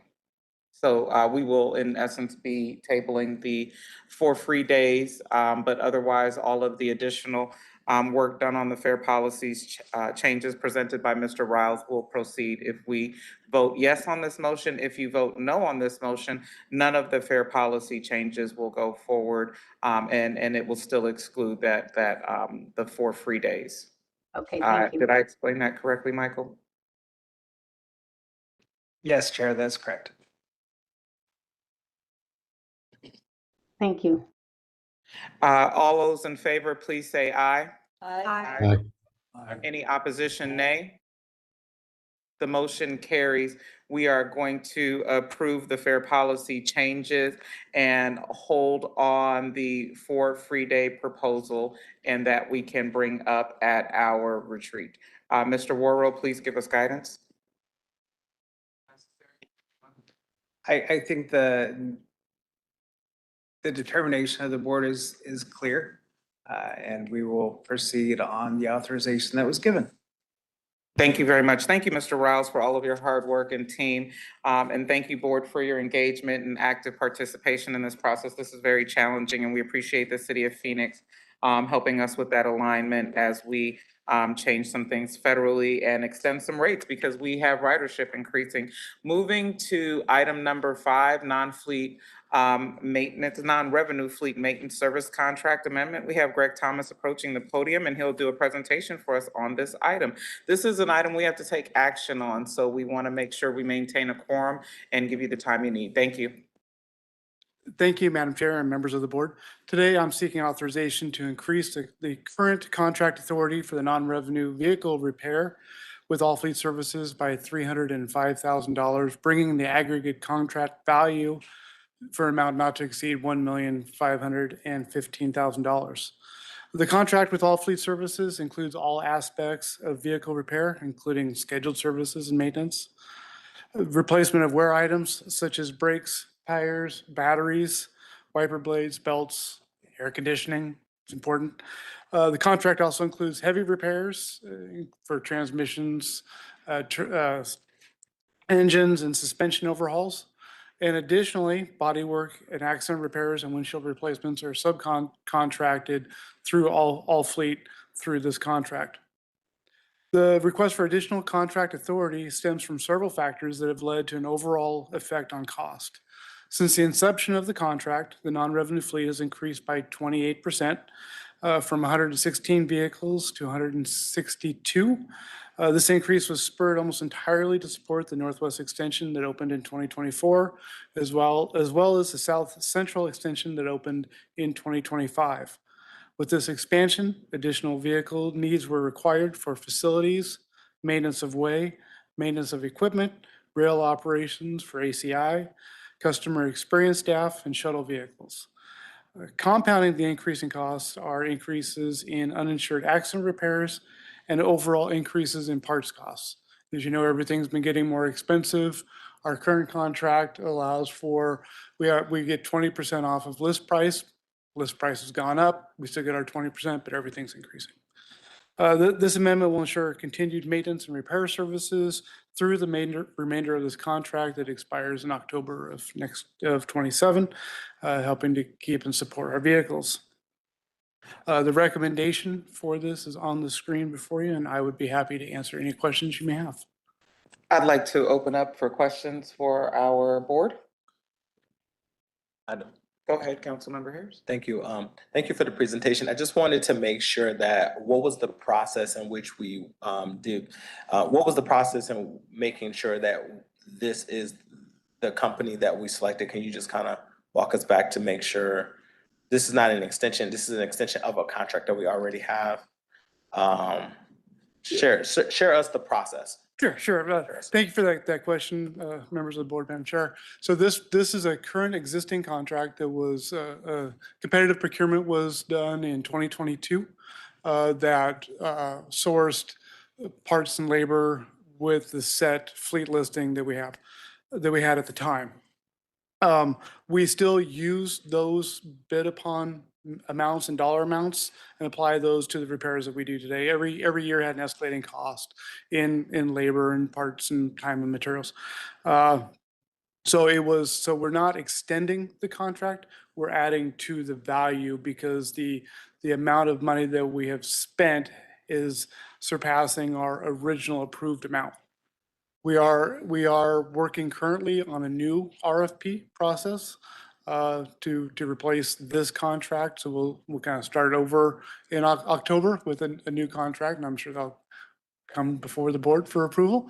But that was kind of the process. Does that answer your question? Yeah, I just kind of want to make sure that when we have contracts, considering that this is from 2022 and it needs to be brought forward, I always kind of feel like anytime there's additional dollars, my goal is that it goes out to RFQ process no matter what. Even if we're going to add to, or if we're going to layer or look at it from a further distance, because we need to make sure our contracts are built with that extra in there so that way it doesn't exceed the amount. But I'm always kind of concerned about how that transparency work with the public and making sure that, hey, when we do RFP process, if we're going to add dollars, especially these amount of dollars, that there's a layered procurement that needs to happen, because I'm always watching how we do things and the public is always watching how we do things. So I just wanted to make sure that I don't want us to be piggybacking on contracts without putting another process in, especially if there's going to be a larger amount. I'm glad that we're going to be doing it in October to get that resolved. But I just kind of want to always make sure that anytime there's dollars being spent or contracts, or we're increasing the value, when we increase the value, I just kind of think that there just needs to be a RFP. If we're going to increase the value of a contract, especially a larger amount, there just needs to be a full RFQ process in play. I think we do run the risk, and thank you very much, Councilmember Harris and Mr. Thompson. If we have an existing contract and the costs are just going up, though, we do run the risk of breaking that contract, and we don't want to lessen our value when the terms of the contract might have been longer, but the dollars to the contract didn't meet the time frame. So we have the time frame aspect of all contracts, and we also have the dollar value aspect of our contracts that we enter into. Please add any correction if I'm outside of the scope here, but I think this is just the dollar, not the time frame, and we don't want to be in breach of contracts. So we do have to be mindful as a board, not as to breach contracts with those folks who consider us a valuable partner. But I do appreciate that feedback. And as cost increase, this is our expectation that you present it to the board so we can have these types of robust discussions. I'm going to go to Councilmember O'Brien. I move to approve item 6 as recommended. Second. We have a motion by Councilmember O'Brien. We have a second by Mayor Bratcher. All those in favor? Aye.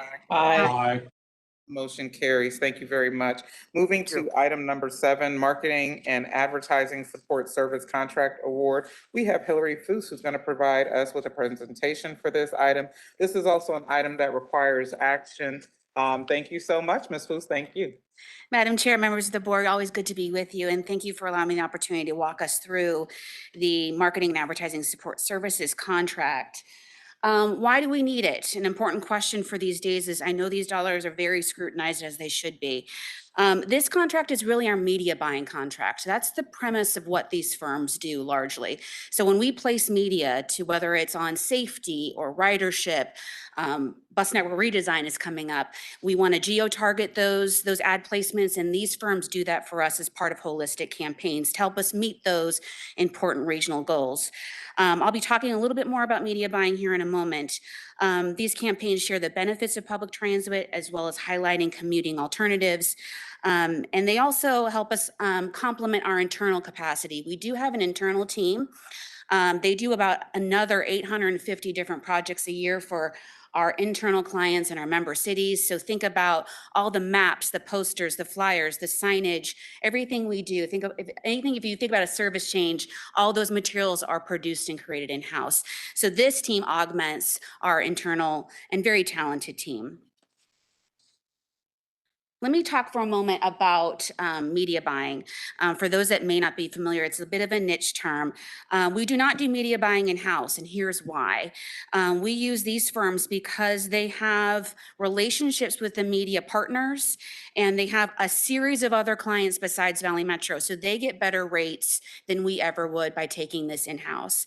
So their rates are much more accommodating to our budgets, much more affordable. That's why we continue to want to use these professional firms for media buying services. And let me also underscore the last bullet. This is a not to exceed contract. And so if the budget changes, if the scope changes, if the region changes its position on marketing, we will also change in how we use these contractors. Just a few of the big campaigns these firms have worked on alongside our staff, some of these being our most important and most visible campaigns. Think about all the work we've done over the last couple years to educate on our new fare system modernization, bus network redesign, ridership. We're promoting ridership across all modes, light rail, bus, and streetcar. We're also promoting commute alternatives and telling our story relative to safety and security improvements as well. And our new set of contractors will help us on many of these moving forward. I also want to underscore performance and accountability. So making sure that these campaigns are successful really matters relative to the return on investment. So campaign performance across the length of the campaign is looked at regularly and evaluated based on very measurable outcomes, including ridership, website and app engagement, media impressions, public sentiment tracking using the tool that Jessica mentioned earlier, as well as other very specific campaign metrics. Every campaign has custom metrics depending on what we're trying to accomplish in the goals of that campaign. And if we're not performing, we can adjust. That's the flexibility often provided by a lot of the digital marketing tools that we use. We're excited about the suite of contractors we're proposing in front of you today. We had a very strong RFP process. We had 20 proposers. So we're really excited about the interest in working as a part of Valley Metro. Our review panel went through a very thorough process to narrow those down. We invited 6 of those firms to pitch us, provide a proposal for how you would increase bus and rail ridership. And based on the review committee, which also involved member cities, we narrowed it down to the 3 in front of you. Magnatree we've worked with quite extensively, but the 2 others are new to Valley Metro, and they also have extensive transit and government experience. So we're excited about onboarding our new vendors with your approval here today. And with that, I'm happy to share the recommendation in front of you. And I wanted to just underscore that we recognize the scrutiny on these dollars. We applied scrutiny to the scope development and the contract. And we look forward to using these firms on the most critical campaigns in front of Valley Metro in our region. And with that, I'm happy, Madam Chair, members, to answer any of your questions. Thank you so much, Ms. Foose, for that presentation. We'll go to Councilmember O'Brien, and then we have Councilmember Tommelchoff online. Who is on the review panel, generally speaking, to review an RFP? Yeah, so that varies. This one used team members from the actual marketing group, so folks that really know the marketing industry. We also invited member city staff as well to participate. So it was our internal team as well as city participation. And my last question is a rubric used for evaluating the proposals? Yes. So they're scored? Yes.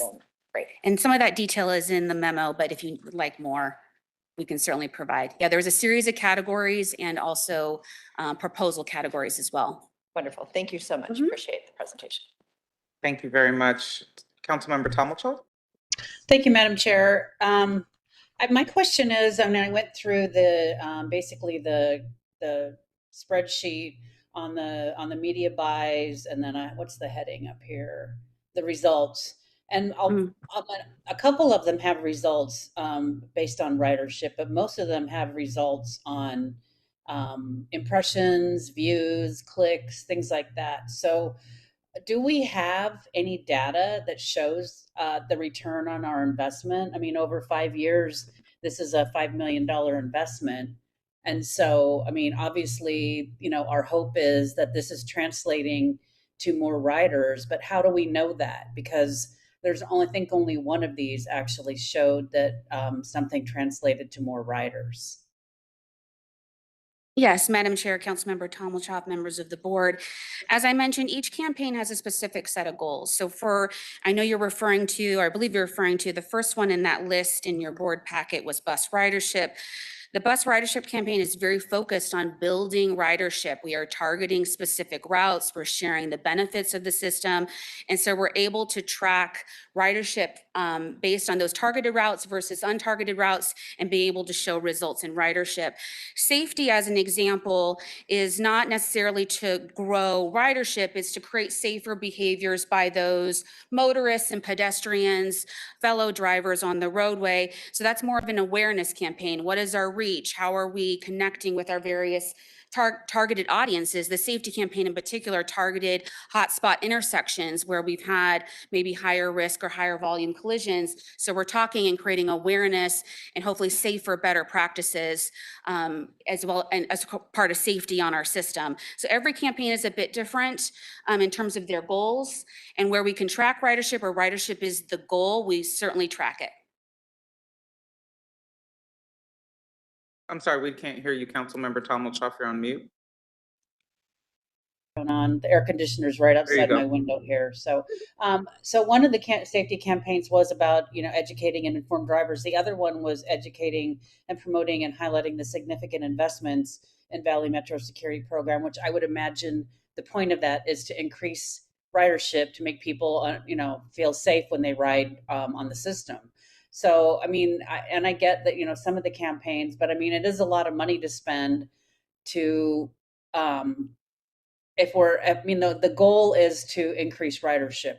Overall, the goal is to increase ridership. So I'd be interested at some point, whether we, do surveys or whatever we do to find out, is the advertising speaking to people? Just because people are seeing it doesn't mean that it's really having an impact on our system. So that's just the point that I wanted to make. Thank you. Thank you. Thank you so much. Councilmember Harris? Yeah, just, I mean, I'm looking at $5 million. I always chastise the city when I see $5 million for marketing, advertising to our city. I think my thinking is influencers sometimes just do it a lot better.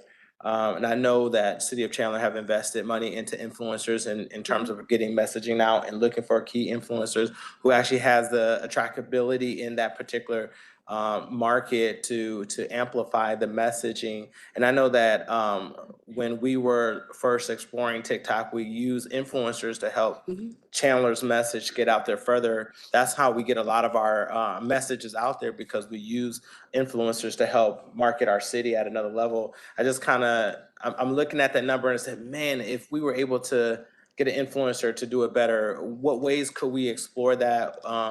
And then just also making sure that when we look at that working group, we also have bright minds around the table to consider. But when I think about 5 million, I'm just saying there, like, I definitely am probably with Councilmember Tomlichov, just like, hey, I really need to see those ROIs, because I understand that these influencers are really, I mean, click, likes, all those different things are happening a little bit better. So I just kind of want to make sure that if we say yes to this, that there's going to be more in-depth number base, and it's going to be driven. And then what does, and then I want to make sure that we're doing everything we can to make sure that makes sense. So that's kind of where I want to lift that up and make sure that we're getting the biggest bang for our buck. So I want to crystallize that. Thank you so much, Councilmember Harris. I think, Hillary, as a board, what we're asking is to make sure that one of the data points we're retrieving from all of the future marketing really tied to ridership. That's really what we want to see. We need to see that if we're making an investment of almost $5.3 million. And this is over a 5-year period. So I believe our agency's operating budget is about $500 million annually. If you look at this in terms of the agency's budget, on an annual term, this isn't an annual dollar amount. This is a 5-year dollar amount, but this only represents 1% of our annual operations, 1% of our annual operations to market. And so there are very awesome ways that we can kind of flip how this moves forward. But I do want to put in perspective, if we're using just 1% of our annual budget over 5 years that we're really less than 1% of our budget annually is going to this type of marketing and these vendors. So that would be it.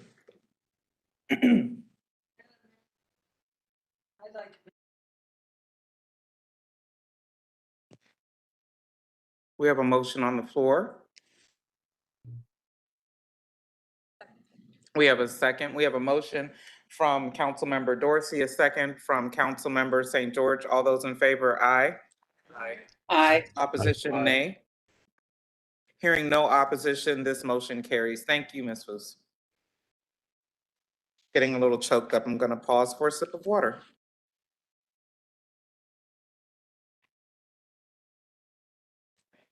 We'll go ahead and invite up we'll move to number 8 on our agenda with the Fair Support Call Center insourcing.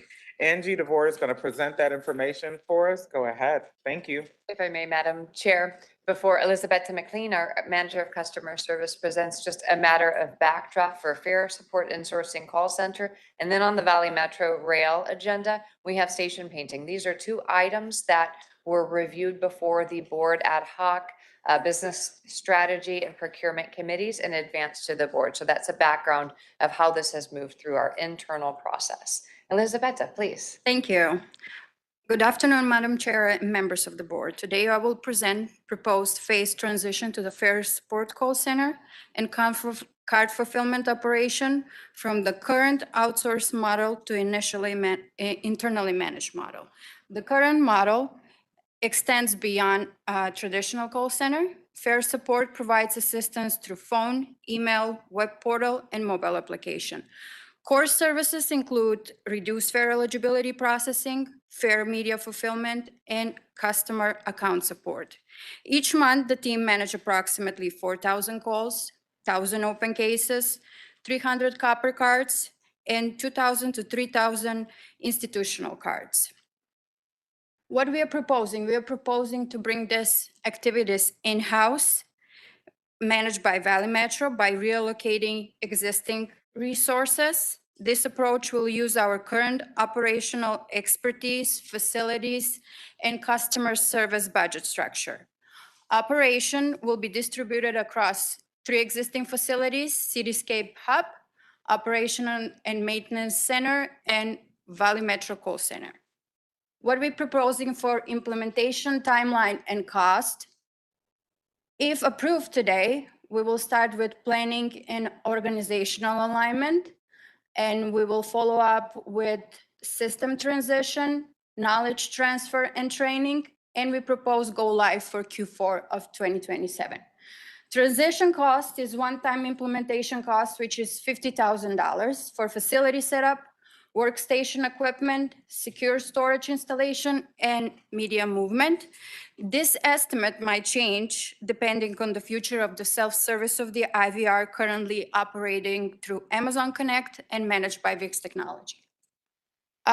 The financial core is the primary reason why we would like to bring this in-house. Currently, what we pay for this services is $1.5 million.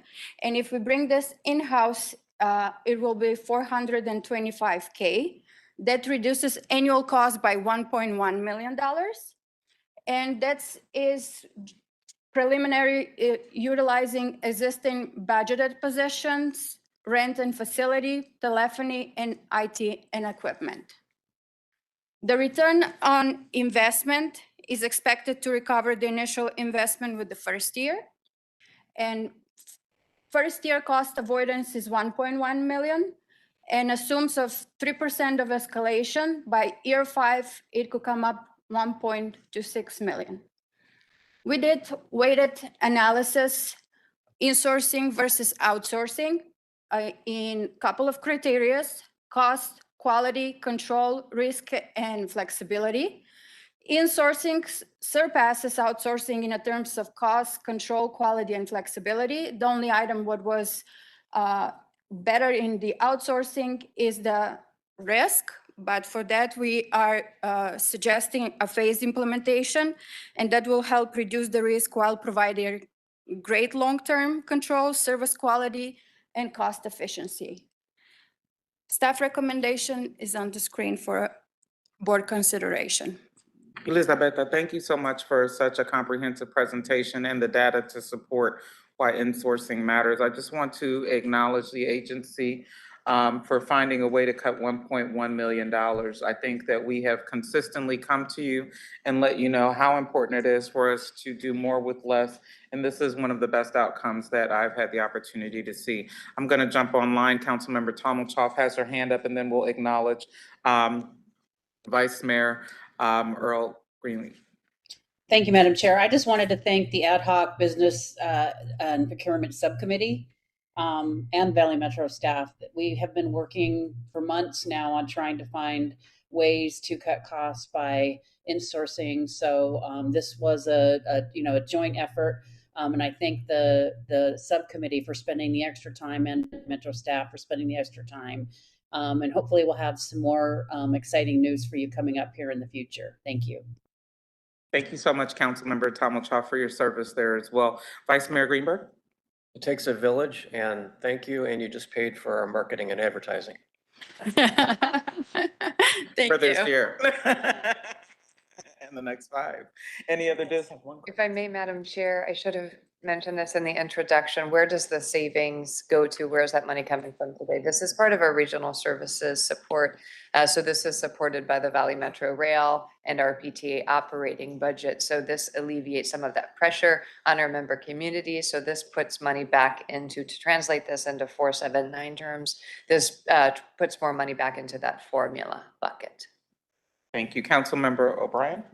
Thank you, Chair. As a follow-up to what you just said, that's 5 positions, is a lot of positions, it's a lot of work. And so how did you create the capacity in the 5 current positions, in essence, to delete 5 positions, even though they were outsourced? Thank you for that question, Councilmember O'Brien. We created that capacity through some of the tools I referenced earlier within customer service.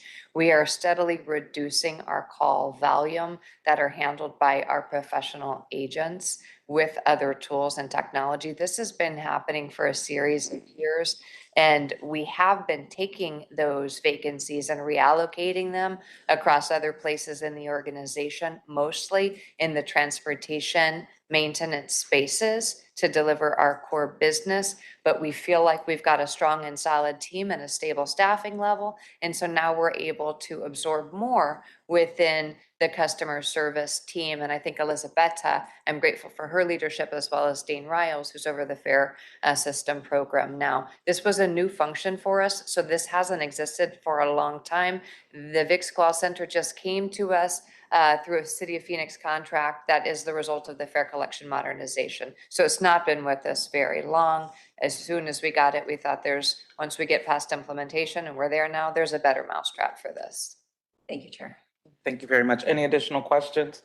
You have one online. I want to go to Councilmember Heredia, and then we have Vice Mayor Davis. Thank you, Chair. Just a comment. I think just top of mind as far as customer service, ensuring that when we in-house these items, that customer service is paramount. And then also, I know it's different, but I understand that we had some struggles in bringing in the right choice for a transit call center systems and software. And just want to be, again, top of mind that as we insource some of these items, that I agree from us taking them in, that we look at those details so that we don't have problems with service for our customers and residents out there. Thank you so much, Councilmember Heredia. Vice Mayor Davis. I just want to commend the work of this committee. I was a 4th string replacement way at the very, very end, and I was very pleased at what I walked into. This is a huge savings for our organization. So good work to the committee and to the Valley Metro staff. I do have kind of a not so random question that came to mind while we were talking about customer service. I know there was a visually impaired group that came in a while back. Were our phone services able to pivot to allow for people to say or press 1 when they call, or has that been taken into account? I do not. Can answer that. Yes. Thank you. Thank you, Vice Chair Davis or Vice Mayor Davis. So yes, we were able to incorporate that ketone touch response for, or maybe it was a voice response. Sorry. We had ketone, but we didn't have the voice component for our sight impaired customers. We were very quickly after that board meeting able to make that change to expand that service. So our customers can now use voice response to express their needs and get routed to the appropriate party. Does our website have those type of accessibility capabilities? It does, yeah, it certainly does. And that's a critical part of our website is accessibility, as well as all of the tools that are now on our website and our mobile application. Awesome, thank you so much. Councilmember St. George? If we are concluding the comments phase, I would like to make a motion to approve agenda item 8. I'll second. We have a motion by Councilmember St. George, a second by Councilmember Dorsey.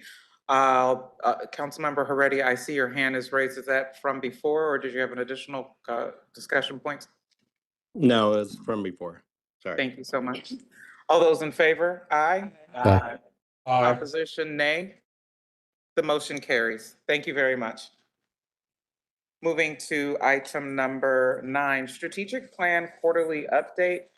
In the best interest of our time and usage of it today, this information is included in your packet and is for you to read. If you have any other questions or concerns about the strategic plan quarterly update, please reach out to Pat Dillon with those concerns. Moving to item number 10, travel and expenditures. Again, if there are any questions from the committee, please share those with Pat. This is just for presentation only. The information is in your packet. Moving to item number 11, report on current events and suggested future agenda items. This is where I will reinsert our board retreat is scheduled for September 17th. I would like to publicly share with the board why we even sent out kind of a feeler email to see if there was any flexibility to change. On September 16th, APTA, the organization where I'm being recognized, the American Public Transit Association, they will be having a fly into DC to advocate for surface transportation reauthorization as well as extension of IIJA. And then I believe National League of Cities will also be doing a fly-in on the 16th through the 17th for those same advocacy purposes. So a few of us are members, all of us are members of APTA. A few of us serve on transportation infrastructure services with NLC. So I just wanted to acknowledge the fact that I was made aware a few of us will not be in the area for our next board meeting on the 17th. However, I do want to open up the floor for a brief discussion, because at this point, based on the information we have received, we are not changing our board meeting date, our board retreat date, which is going to be Thursday, September 17th. We have to keep that date at this point. Chair. Councilmember, Vice Chair Harris. Yeah, thank you so much. I think that it's an unfortunate time that several of us are going to be out of town. I'll be in DC as well during that time to, again, advocate for constituency services, as I'll be attending several conferences at that time, the American Legislation Conference, as well as I'll be participating in the things that we needed to advocate for transportation service for our community here. I think that the board retreat is still incredibly important. I still think that I trust my board members. I trust our fearless board chair. I will be able to leave my commentary and what I would like to see the direction of the board chair in terms of where I want the board retreat to go. The only thing that I request is that make sure that there is an open Zoom for board members that would like to attend, because I can always listen in while I'm in meetings and everything else I'm doing. I don't know. But I'm just saying that as long as that's open, we keep the virtual thing, I think that's fine. I think we got to move forward. The business of Valley Metro must continue to move forward. And we understand people do have busy schedules. And I just hope that everyone is able to adapt or to get online virtually, listen in, do what needs to do. And then most importantly, submit your feedback. And I would like our team to get the agenda, board chair, get the agenda to us in advance so we can kind of know what's going to be talked about, so we can give feedback on that as well, and making sure that we get our items submitted. So I'll be working with the city of Chandler and my team to get the information over to you and the board. And I think it's going to be a great day, and get the virtual link over to me. I think I can be able to be a part of that virtually. Thank you. Thank you very much, Vice Chair Harris. Councilmember Dorsey. Do we actually know if we'll have a quorum? Yeah. Will we have a quorum? Any action? It's not with people we know won't be there. Chair White and members of the board, this is a board retreat. No action items will be brought forward for board to take action on. It's basically an information sharing meeting. So there is no quorum requirements. From what I understand, that most board members will be available to attend in person or via WebEx. And then for other interested parties, there is always the stream on YouTube that will be available for observers. Thank you very much. I appreciate that. Great question. Thank you, Vice Mayor Greenberg. In an effort to mitigate situations like this in the future, you might want to check into software that I use called Doodle. And it allows you to send out something to all 19 of us, and we can just check off all the dates and times we're available, and it just figures out when the most people can show up to something. And if we can use Doodle maybe to help facilitate the Wathen Group's 30-minute interviews, just as a reminder, board, we will have to endure that 30-minute interview. You'll have a good time, don't worry. It's not endurance. But that'll be one of our first touch points to make sure that we're all contributing. Also, please, we do have a few upcoming meetings with our Representative Grijalva and also Senator Gallego. I would reach out to each city right now in the public and ask you prepare your talking points from your city for those meetings, so that we can come prepared with the issues that impact us. We would, if we are able to participate, I know that there are some cities that have a few questions. We would like to be able to submit those.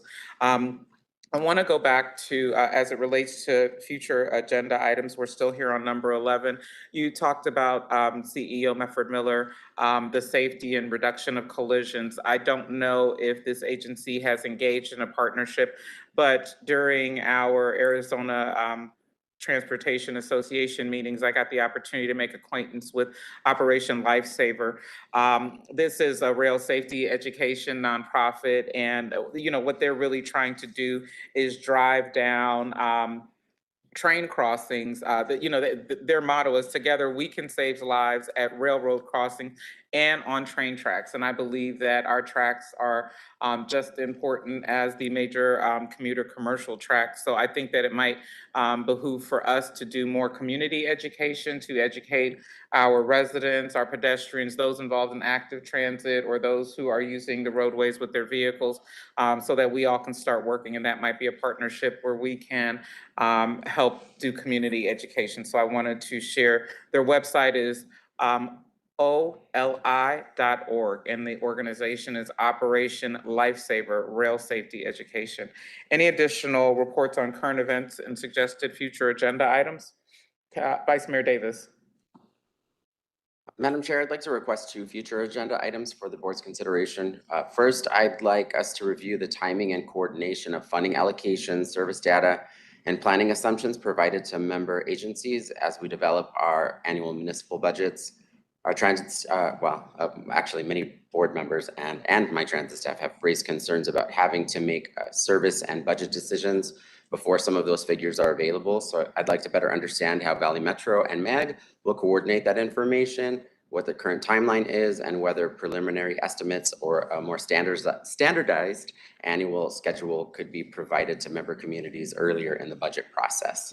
So that's the first one. And second, I'd like to request a review of Valley Metro's public art call policy. As was raised during the public comment today, I believe we should consider expressly prohibiting the use of generative AI in artwork submitted through our art calls.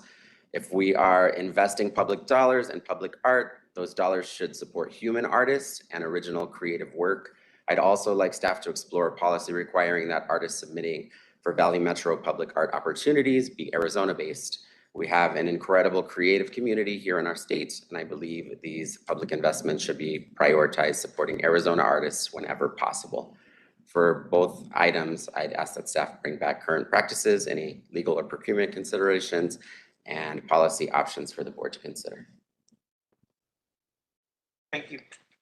Thank you, Vice Mayor Davis. Any additional, Councilmember St. George?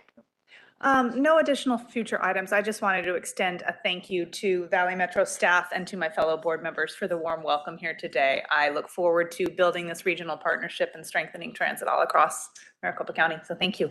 Thank you so much, Councilmember St. George. We're going to go to Councilmember Tom Mulchoff online.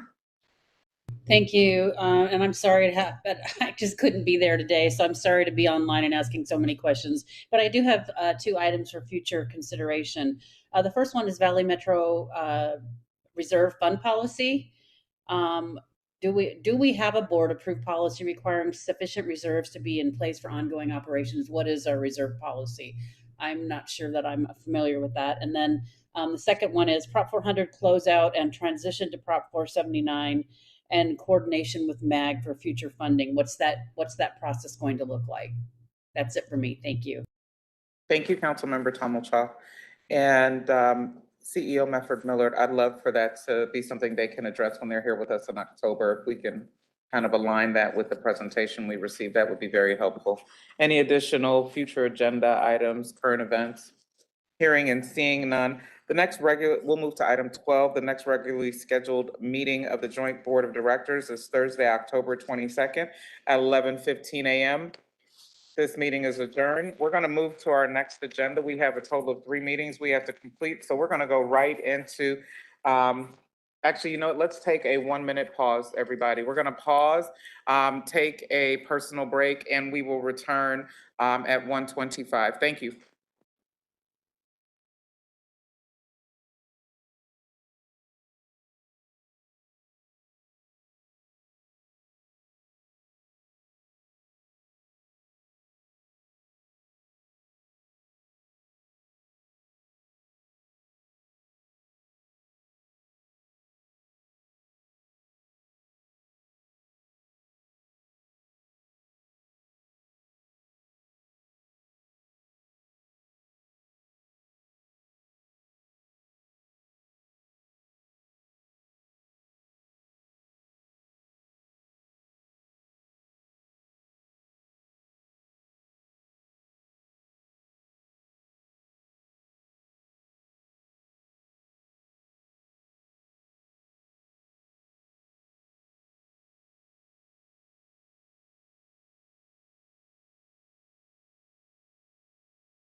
want my red eye.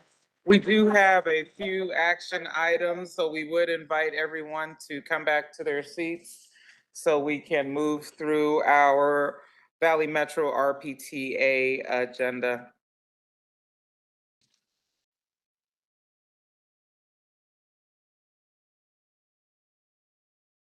Thank you all for your patience. I would like to welcome you all to our Valley Metro RPTA meeting. As we convene this meeting, we do need to maintain a quorum, so thank you all for being here. We'll move right to agenda item number 1, our consent agenda.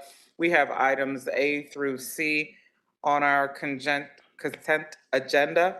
We'll open up the floor right now to see if there are any questions on our consent agenda items. A through C. Chair, Yes, Councilmember Harris. I would like to make a motion to approve items A through C. Second. We have a motion from Councilmember Harris, a second from Mayor Bratcher. All those in favor, aye. Any opposition, nay? That motion carries. Thank you very much. Moving to item number 2, 2026 MAG RTP Performance Audit. We're going to invite our CEO, Mefford Miller, to provide us with the information, and then we'll open it up to the committee. This is an action item. Thank you, Madam Chair, members of the board. The item before you includes one audit finding from the recent MAG Regional Transportation Plan, or RTP Performance Audit. This is an audit that occurs every 5 years. It is performed by the Arizona Auditor General's Office and their selected contractor. This reviews the expenditures of the entire regional transportation plan, and Valley Metro is, of course, part of that regional plan, and this pertains specifically to the utilization of Proposition $400. There was one finding in the audit for Valley Metro. That finding and the auditor's recommendations, as well as our response, are included in your packet, so I will just summarize that finding. There were places on the Valley Metro website in our annual reports where light rail ridership and streetcar ridership varied slightly. I am pleased to report that the variance was small enough that it did not impact budget or management decisions. That being said, we have been very deliberate about creating a culture of performance management, transparency, and data-driven decision-making within the organization. So while we swiftly implemented each of the 3 recommendations of this audit, we've also expanded our focus to looking at all of the many different data points that we report out from Valley Metro, including to sources like the Auditor General, the National Transit Database, our own website, and to our member communities through things like our quarterly reports, our monthly sub-regional meetings with city staff. We take this very seriously and are now focusing on data fidelity. I don't think we have a long way to go, but we look at any audit finding as an opportunity to improve. With that, I'm happy to answer any questions from the board. I'll open up the floor for questions. Hearing and or seeing none, I will entertain a motion in a second. Motion. Second. We have a motion by Vice Chair Harris. We have a second by Councilmember St. George. All those in favor of accepting the MAG RTP Performance Audit, aye. Aye. Nays? The ayes have it. The motion carries. Thank you very much. Item number 3, 2026 Prop 400 Transit Life Cycle Program Update. This is going to be towards the bus side of the house. Our CFO, Mr. Ken Kessler, will provide this presentation. Thank you, Madam Chair, members of the board. I do want to emphasize, as we talk about the Transit Life Cycle Program, what we're doing here today is providing an update on specifically the Prop 400 TLCP, which RPTA has been charged with administering over the 20-year program. As we move into Proposition 479, MAG takes over that responsibility for managing and administering the 479 TLCP. So this is an update here on basically where we're at in year 20 of the Prop 400 TLCP. So just some overview information here as far as what's been updated since the last update was provided in September of last year. Won't go through every item there. This here is just an overview of the revenues over the years. The forecast that started out there, the original forecast you could see was about $5 billion with the Great Recession, the reduction in hit we took there. And then as we get towards 26, pretty much we have all the actuals in. We are still seeing a little bit of revenue trickling in each month as things like sales tax audits of businesses happen and things like that. This is a recap of the actuals versus the ADOT forecast for the revenues. ADOT does a forecast of the PTF, or the overall regional countywide sales tax revenues.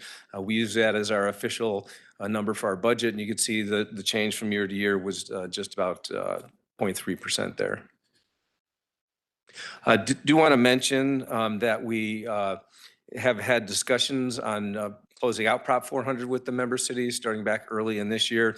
We had a series of meetings to talk about a methodology for allocating the funds and spending down the remaining balances for Prop 400. As you all remember, jurisdictional equity is the primary guiding principle for the bus side for RPTA for the TLCP Prop 400 monies.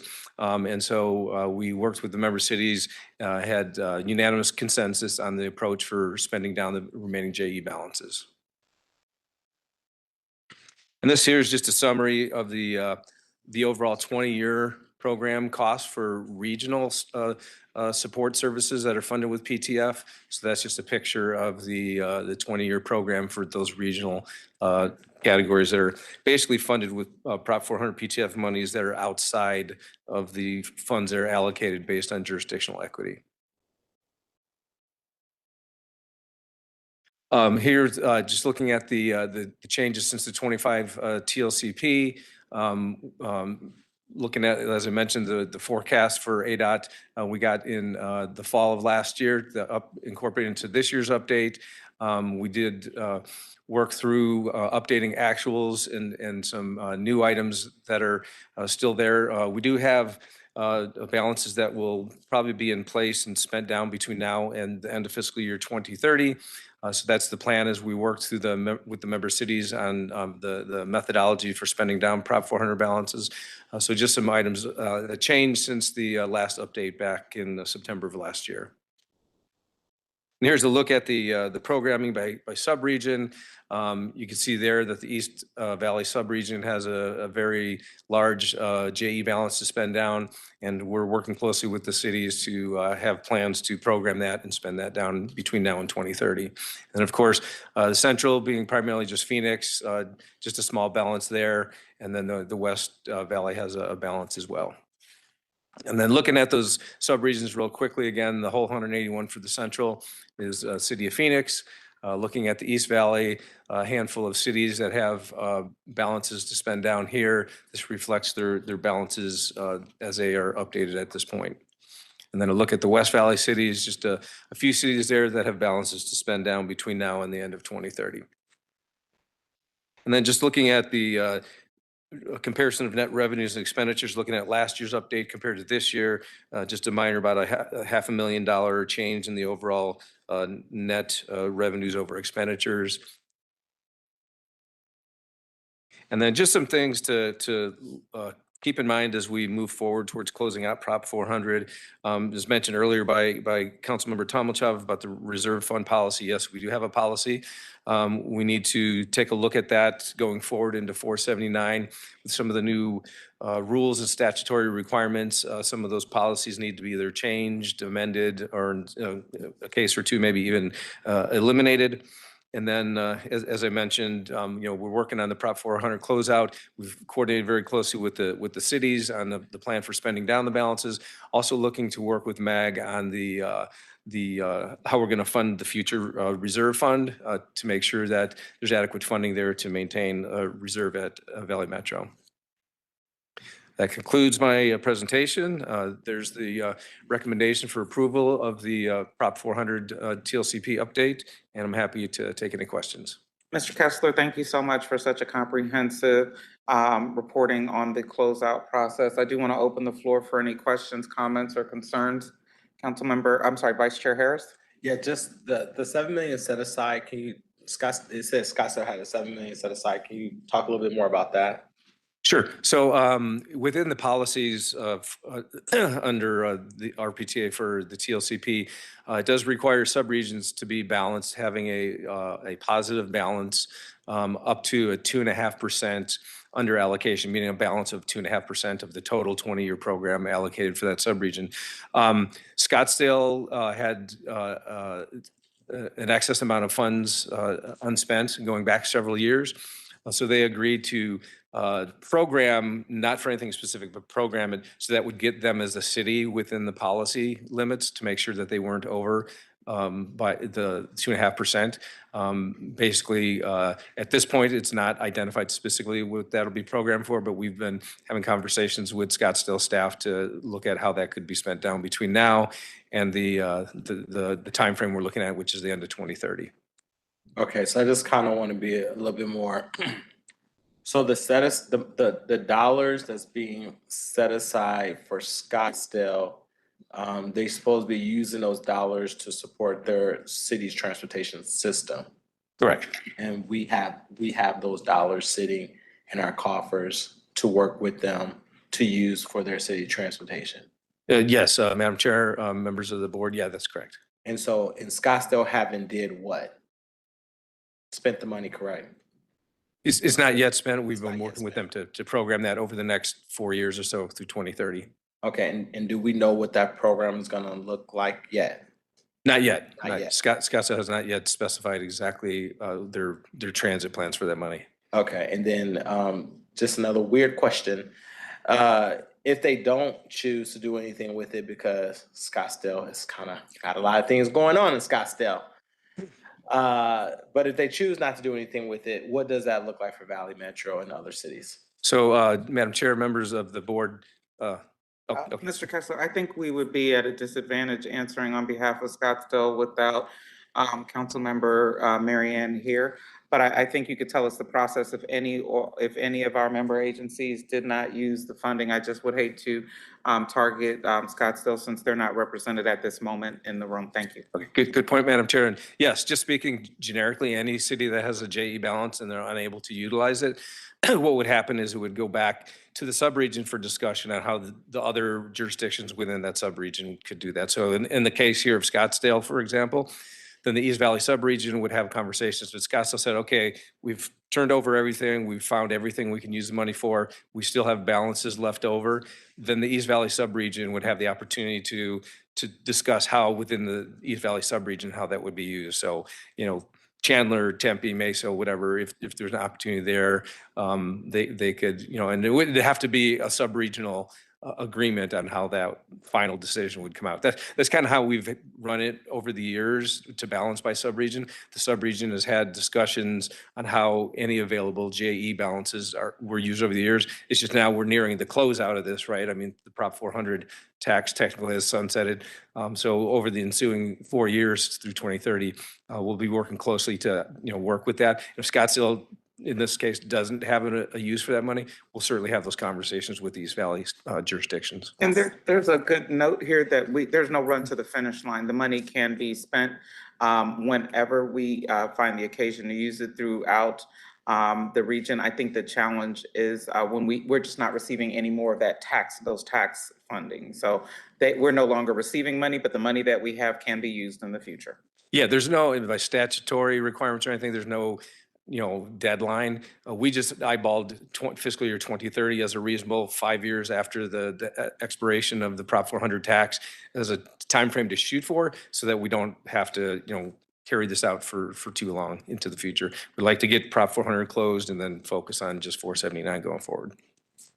Thank you very much. We will need a motion and a second. Motion. Second.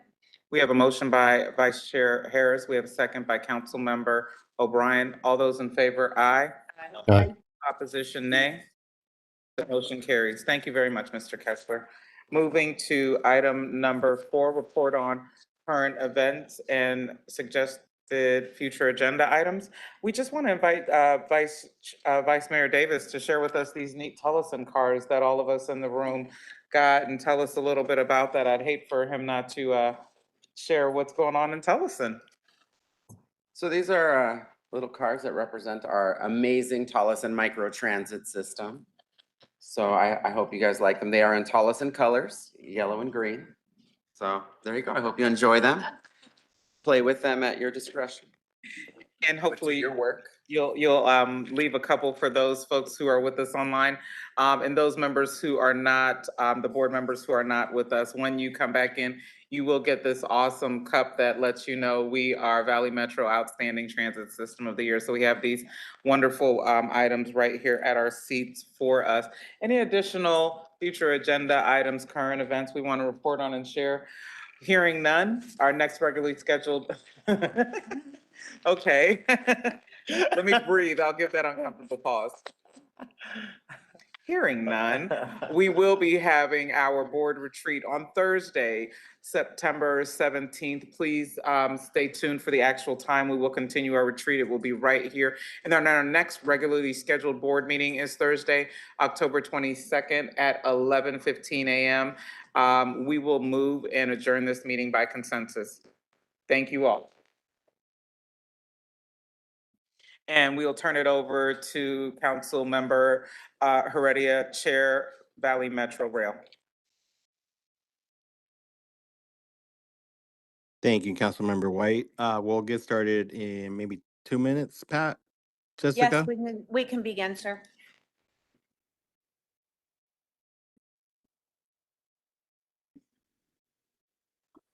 Okay, Yep, we're ready. ready? Okay, perfect. Well, thank you. Sorry I can't be there in person, but I appreciate Phoenix and Tempe convening the meeting of Valley Metro Rail Board. First item is the consent agenda is presented for action. Is there any committee members that have any questions or need to be have an item pulled for a separate discussion? Chair, there Hearing- is no. No, okay. Hearing none, request a motion and a second to approve the consent agenda. Motion 1A to through approve. IE. Okay, perfect. There's a motion and a second. All in favor say aye. Aye. Motion passes. Item number 2, we have station painting insourcing. So we have, I think Jessica Rob Rosenberg will provide this presentation. Yeah, thank you, Mr. Chair. Rob will provide this presentation regarding funding. This was also reviewed by our ad hoc committee. Any funding associated should the VMR board choose to pass this item would be offset by expenditures by our local cities now. So the funding savings is to the good of our member city local budgets as they're responsible for the operating funds for Valley Metro Rail. Thanks, Jessica. Mr. Chair, members of the board, I will be brief. There is a complete cost benefit analysis in your packet that shows the details on this item. So I just want to hit a couple highlights. And the first thing I want to make note of is that station painting, when we're talking about painting rail stations, our system has matured to a point that that's an activity that never stops. By the time we're done painting a station, 10 years later, we'll get to it again and be painting it again. So these activities never stop. And what we're recommending is that we bring this, currently we do this through contracts. And our current model of 5 years for doing this work is $10.7 million. And that's just 4 stations a year. We are recommending we bring that in-house. That requires us to purchase some equipment, a couple different vehicles, some painting equipment, some trailers. We also need to hire 6 full-time employees to do this work. But if we get your approval today, that will save us over about $1.2 million a year. So comparing a 5-year time, we go from 10.7 million to 5.7 million. So a significant cost reduction. And those are the highlights. We're happy to save money. The recommendation is before you, happy to answer any in-depth questions you may have. I move to approve. Second. All right, there's a motion and a second. All in favor say aye. Aye. And any nays? Ayes have it. Motion passes. Thank you, Mr. Rosenberg. Moving on to item number 3, Proposition 400 Transit Life Cycle Program. We have Ken Kessler will provide this presentation. Thank you, Mr. Chair, members of the board. Similar update overview here in terms of last year's TLCP update for the rail side was approved in September. Again, making those similar updates with the ADOT forecast and other items incorporated into what's happened over the last year. Continuing on with just some more items that have changed since the 25 update. Some additional items here as far as replacing a couple LRVs that were totaled over the last few years, and then building in some of the other cost changes that have come up over the last year into the rail TLCP program. And now looking at what's going on with Prop 400 programming after FY26. So even though the tax collections have, for all intents and purposes, have ceased, we still do have fund balance to utilize. So these are the programming for the cost going on in FY27 going out. Just want to sort of explain the negative $13.2 million that might stand out. That's a reimbursement for that project. So I just wanted to kind of highlight that. And of course, the big change there is West Phoenix, as the Phoenix City Council had reprioritized the extensions within Phoenix. That was a change since the last update in 25. And looking at the corridor cost estimates, again, seeing changes here. Again, the big reduction in the capital project with the reprioritization, the increase in the West Phoenix project going forward, using up the balance of the Prop 400 monies. Just a reminder for folks, Prop 479 sales tax monies cannot be used for rail extensions, but this Prop 400 money, or this PTF money being used for West Phoenix is Prop 400, which is eligible for the rail capital. Looking at some of the other capital costs funded with Prop 400, again, the change here, a little bit of increase on state of good repair as the system ages, and then as well, corridor planning, which is specific to the West Phoenix corridor. And then just the update on the capital revenues for the program. You can see here an overall about a 5% decline. Again, much of the changes happening here surrounding the reprioritization of the rail extension projects. And then just an update on the cash flow summary. You can see here 0.3 million, so $300,000 ending balance. When you look at the overall program, $3.6 billion. So that's really just a rounding. So very much fully programmed and will be fully spent on the rail Prop 400 program here in the coming years.